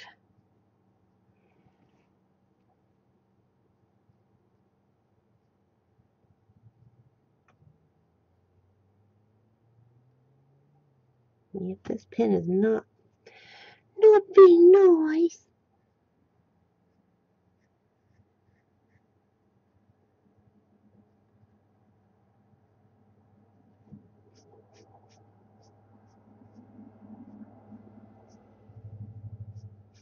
So is the traffic driving past, is it a little loud or is it okay? I'm trying not to. That's weird. This lid doesn't like to stick on that side. Usually lids are, you can change lids for whatever side, but that one, very wiggly. It's like a little loose tooth. Holds tight there, and this one holds tight. Interesting. Traffic, yeah, okay. Thanks for the amazing ideas. I'll try posting them with the hashtag art a la carte. Thank you. I'd love to see that.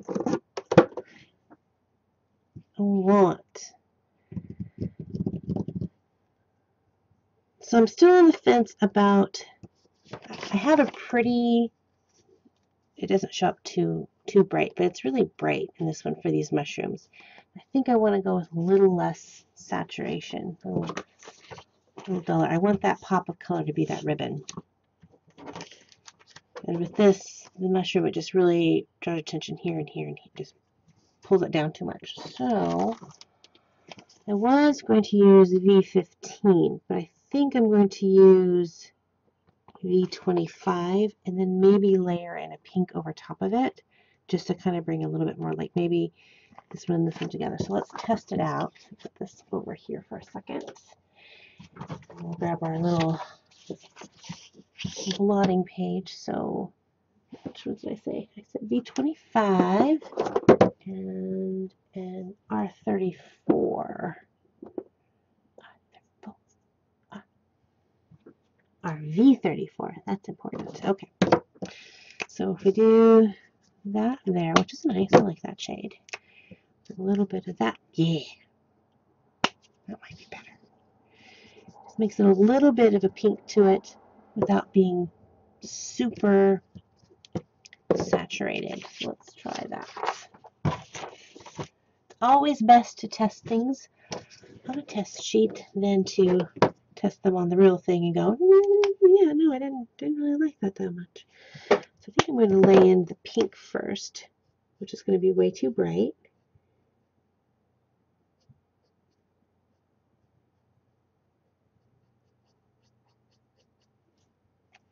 I'll leave a little hint of highlight there. I'm going to play in my purple on top of that. Then I can grab my B20, which is a really light shade, and just kind of blend that together. Yeah, that makes it nice. Still warmed up enough, but not super bright. So let's go R37 for this little guy down here. Woo, it's bright. Remember how I said best not to test things on your actual paper? I give myself very good advice, but I seldom ever follow it.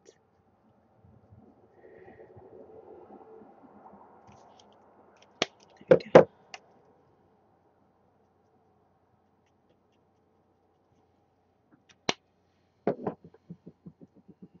Let's see. One more. Do I want to keep it the same color or a third color?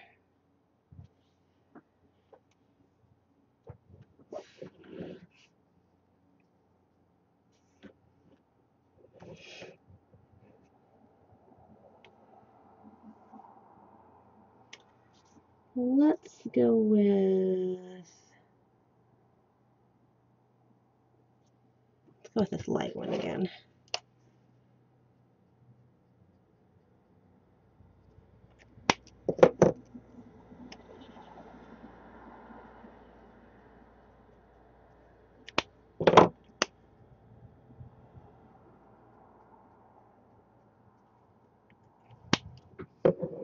There. Alright. And for my base on my mushrooms, I'm going to use a putty color, which is Yellow Green 91.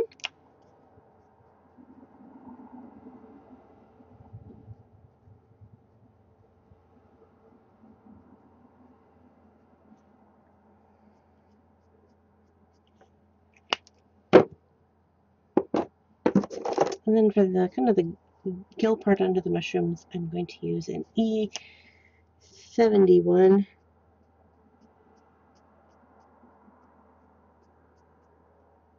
There's a little bit of shadows. There's another one of those little pod things.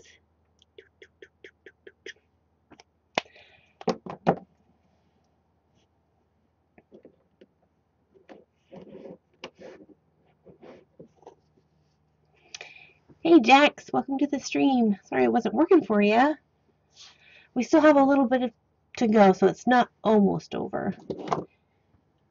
We have the shadows, the sun is right here. So I have to wait for it to get here, and then we're over. So we've got a little bit of time left before the sun encroaches upon our working and makes things annoying. Alright, so let's go ahead and add some colors to the hourglass. That's what it's called, hourglass. And let's make that a little bit warm of a brown. I'm thinking let's try E57, and then we can cool it out if we need to, because I think this is kind of a warmer brown.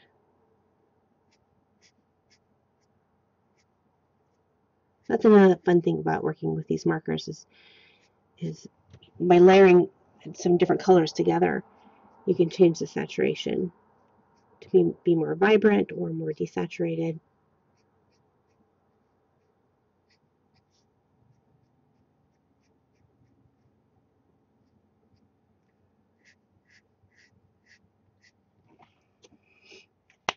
Alright, so now that I have those colors, we're going to let that just set for a second, otherwise we'll get too much wetness in the paper and it will bleed everywhere.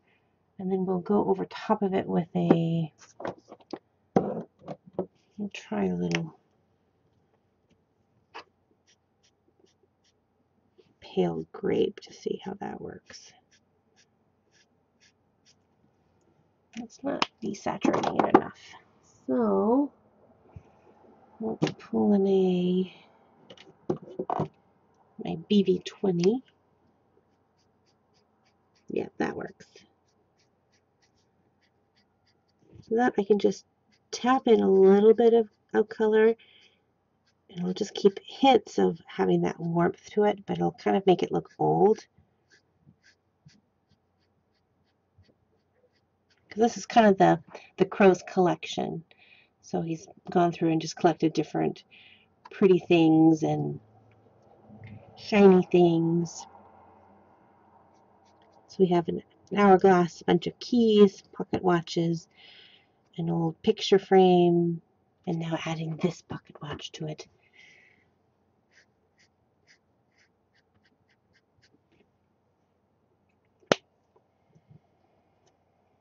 Okay, and I think add a little bit of that shading to the glass itself. I'm thinking about the sand. Let's see, Y32, which is cashmere. We'll tap that in there for the base color, and then we'll bring down the saturation on it a little bit. Because see how that really just draws your eye right there? Because if the color was better in this, you would be like, oh, because it's a warm color, because everything here is cool. So right now, when you look at it, your eyes want to go popping here, because this is pretty bright color here, and it wants to go over here, because there's just a lot of that warmer yellow. So I'm going to take that plus my V22, and we'll shade that down a little bit. So I'm going to shade the back part here, just so it looks like it's got a bit of a shadow cast over it. Give it a little bit more of a dimension.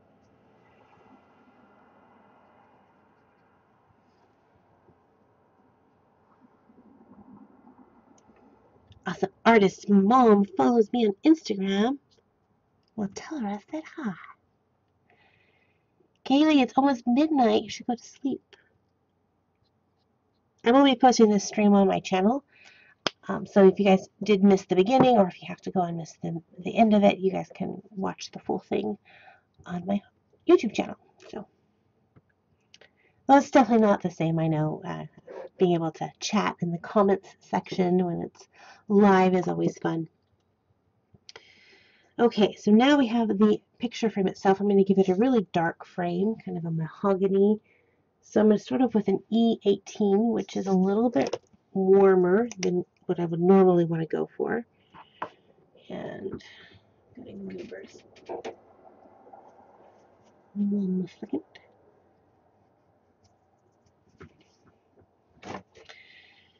So I'm going to lay this color in here.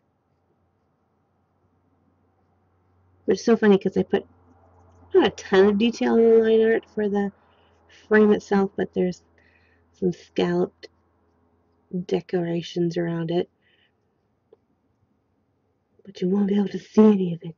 I'm making a dark frame.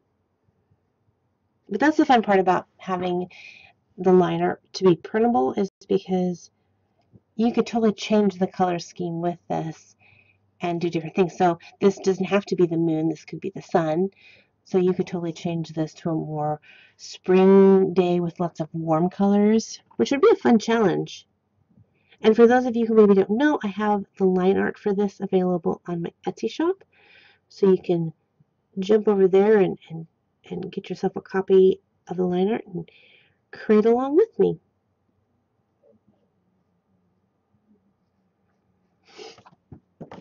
So it would be kind of fun to recreate this entire piece again in warm tones instead of cool tones. Okay, so I'm going to let that set for a second while I create the background. Sorry for the banging. I'm going to go with a R56, which is current. My current color is current.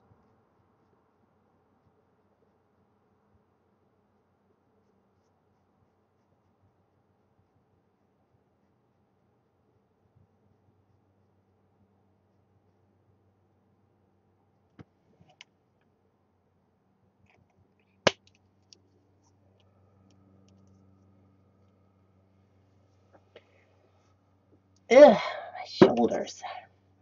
Starting to get a little sore.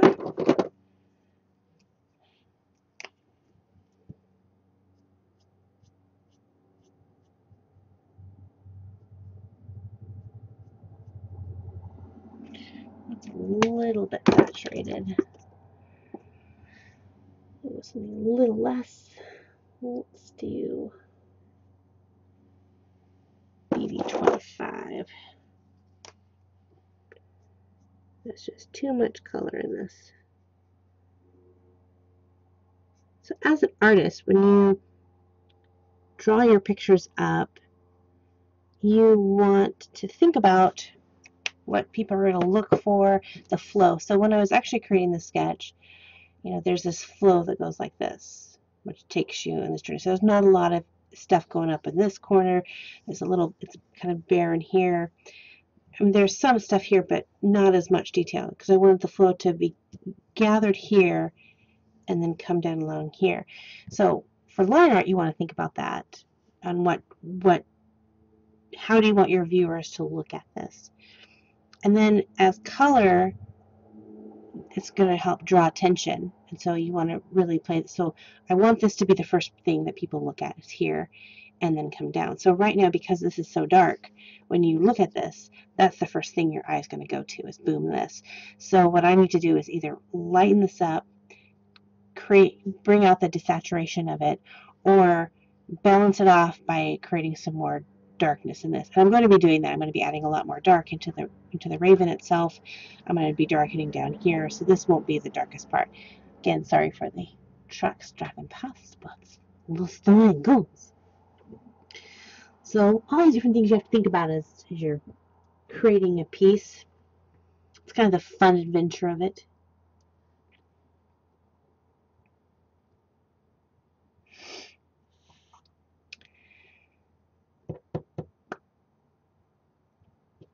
All right.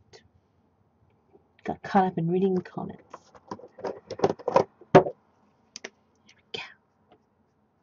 I'm going to take out some of the saturation by applying a little bit of grayish blue to this. But I don't want to cover up that pink, so I'm going to put that in there. And then I'm going to go in with a really light blue, which I'm going to use the B60, and I'm just going to blend this out.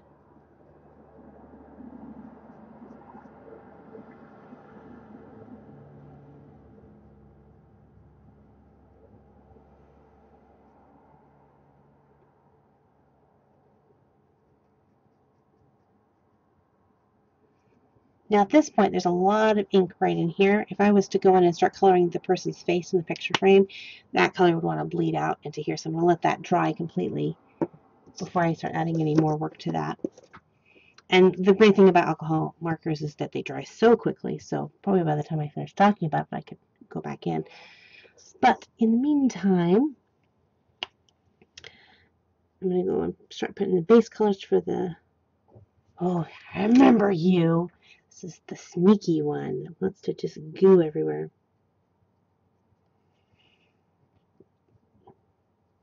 So some of you guys are asking if you can mix different alcohol-based markers. Sure can. I will oftentimes mix different brands together, especially if I'm going to be covering a large area with like black or something. Like some of my pieces where I have the black background, I will use one of my markers that is a little less expensive for that and save my more expensive markers for the detail. But yeah, you can definitely use them all together.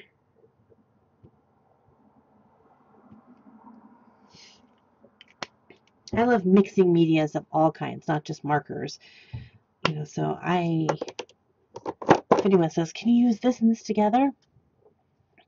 Just try it out, see how it works.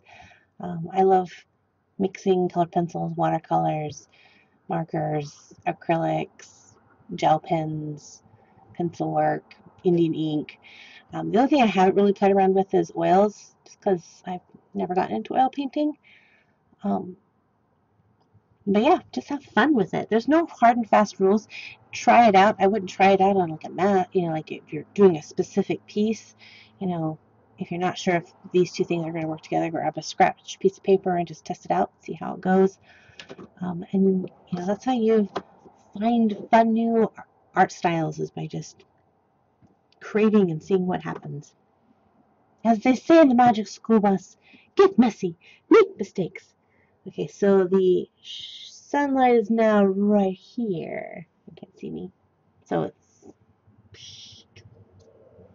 getting closer. So we're coming towards the end of what we can do today. I'm going to see if I can get the raven's feet done.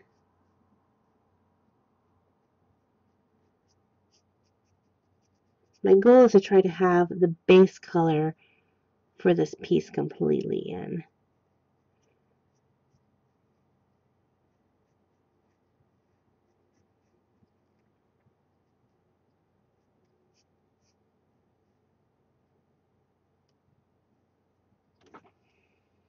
So I have a couple more mushrooms. I don't think I'm going to make them as bright as this. I think I'm going to take a little bit more of these blues here and put those blues in here. So I used B32 for the Morning Glory. So I'm going to go ahead and just tap those in here.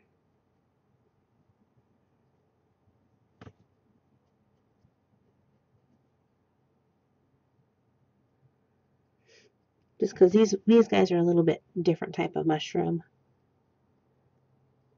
These are kind of like the big based ones down here. These are like the little skinny little guys, little fella. And then let's go over with really light green. So I have a G40.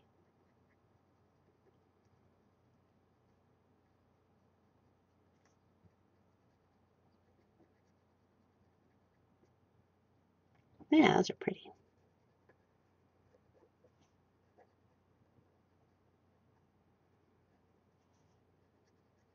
Another thing to think about when you're creating a Copic piece is to plan your colors that you're going to use a lot out of and make sure you have refills.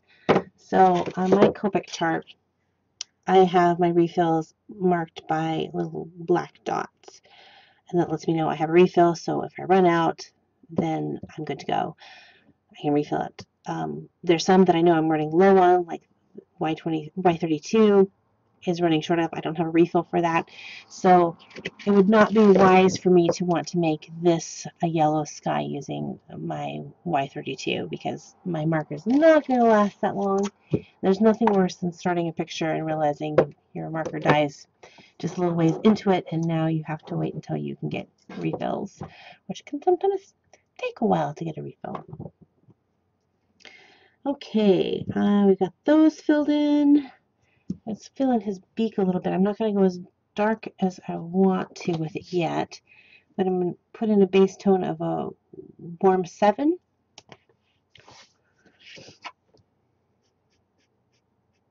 I'm also going to think about any kind of highlights or rim lights on my crow or my raven's beak.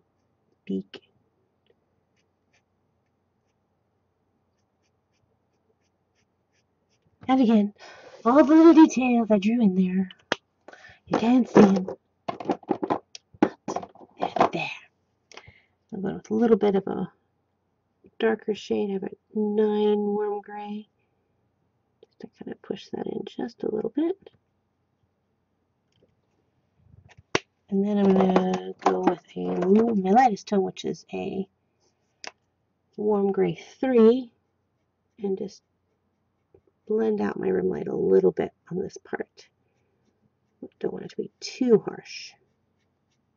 Right there is good because it's just getting that hit by the moonlight, so it can have a pretty harsh look there. Alrighty then. Well, you guys, I think I'm going to go ahead and leave it at this for right now. So I'll probably work on this again later on this evening after the sun has set and not shining over my desk. So the question I have for you guys is, would you want me to live stream that as well? Just come back in for part 2 of a live stream. That way I can go and get some food and get some other work done around here, and then in a couple hours come back. So that might be something fun to do. Or you can just be surprised and I will just post a picture of it when I'm completely done. So let me know what you think.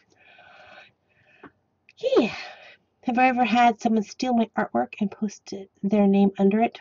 Once. I did on Instagram. Had one person that did that. And took a little bit of chatting with them. It ended up they were really young and just wanted people to enjoy their Instagram channel but didn't feel like they could draw very well, and so went about stealing other people's artwork. But that doesn't work well because people notice when you put their artwork up. So yeah, had a good chat with them.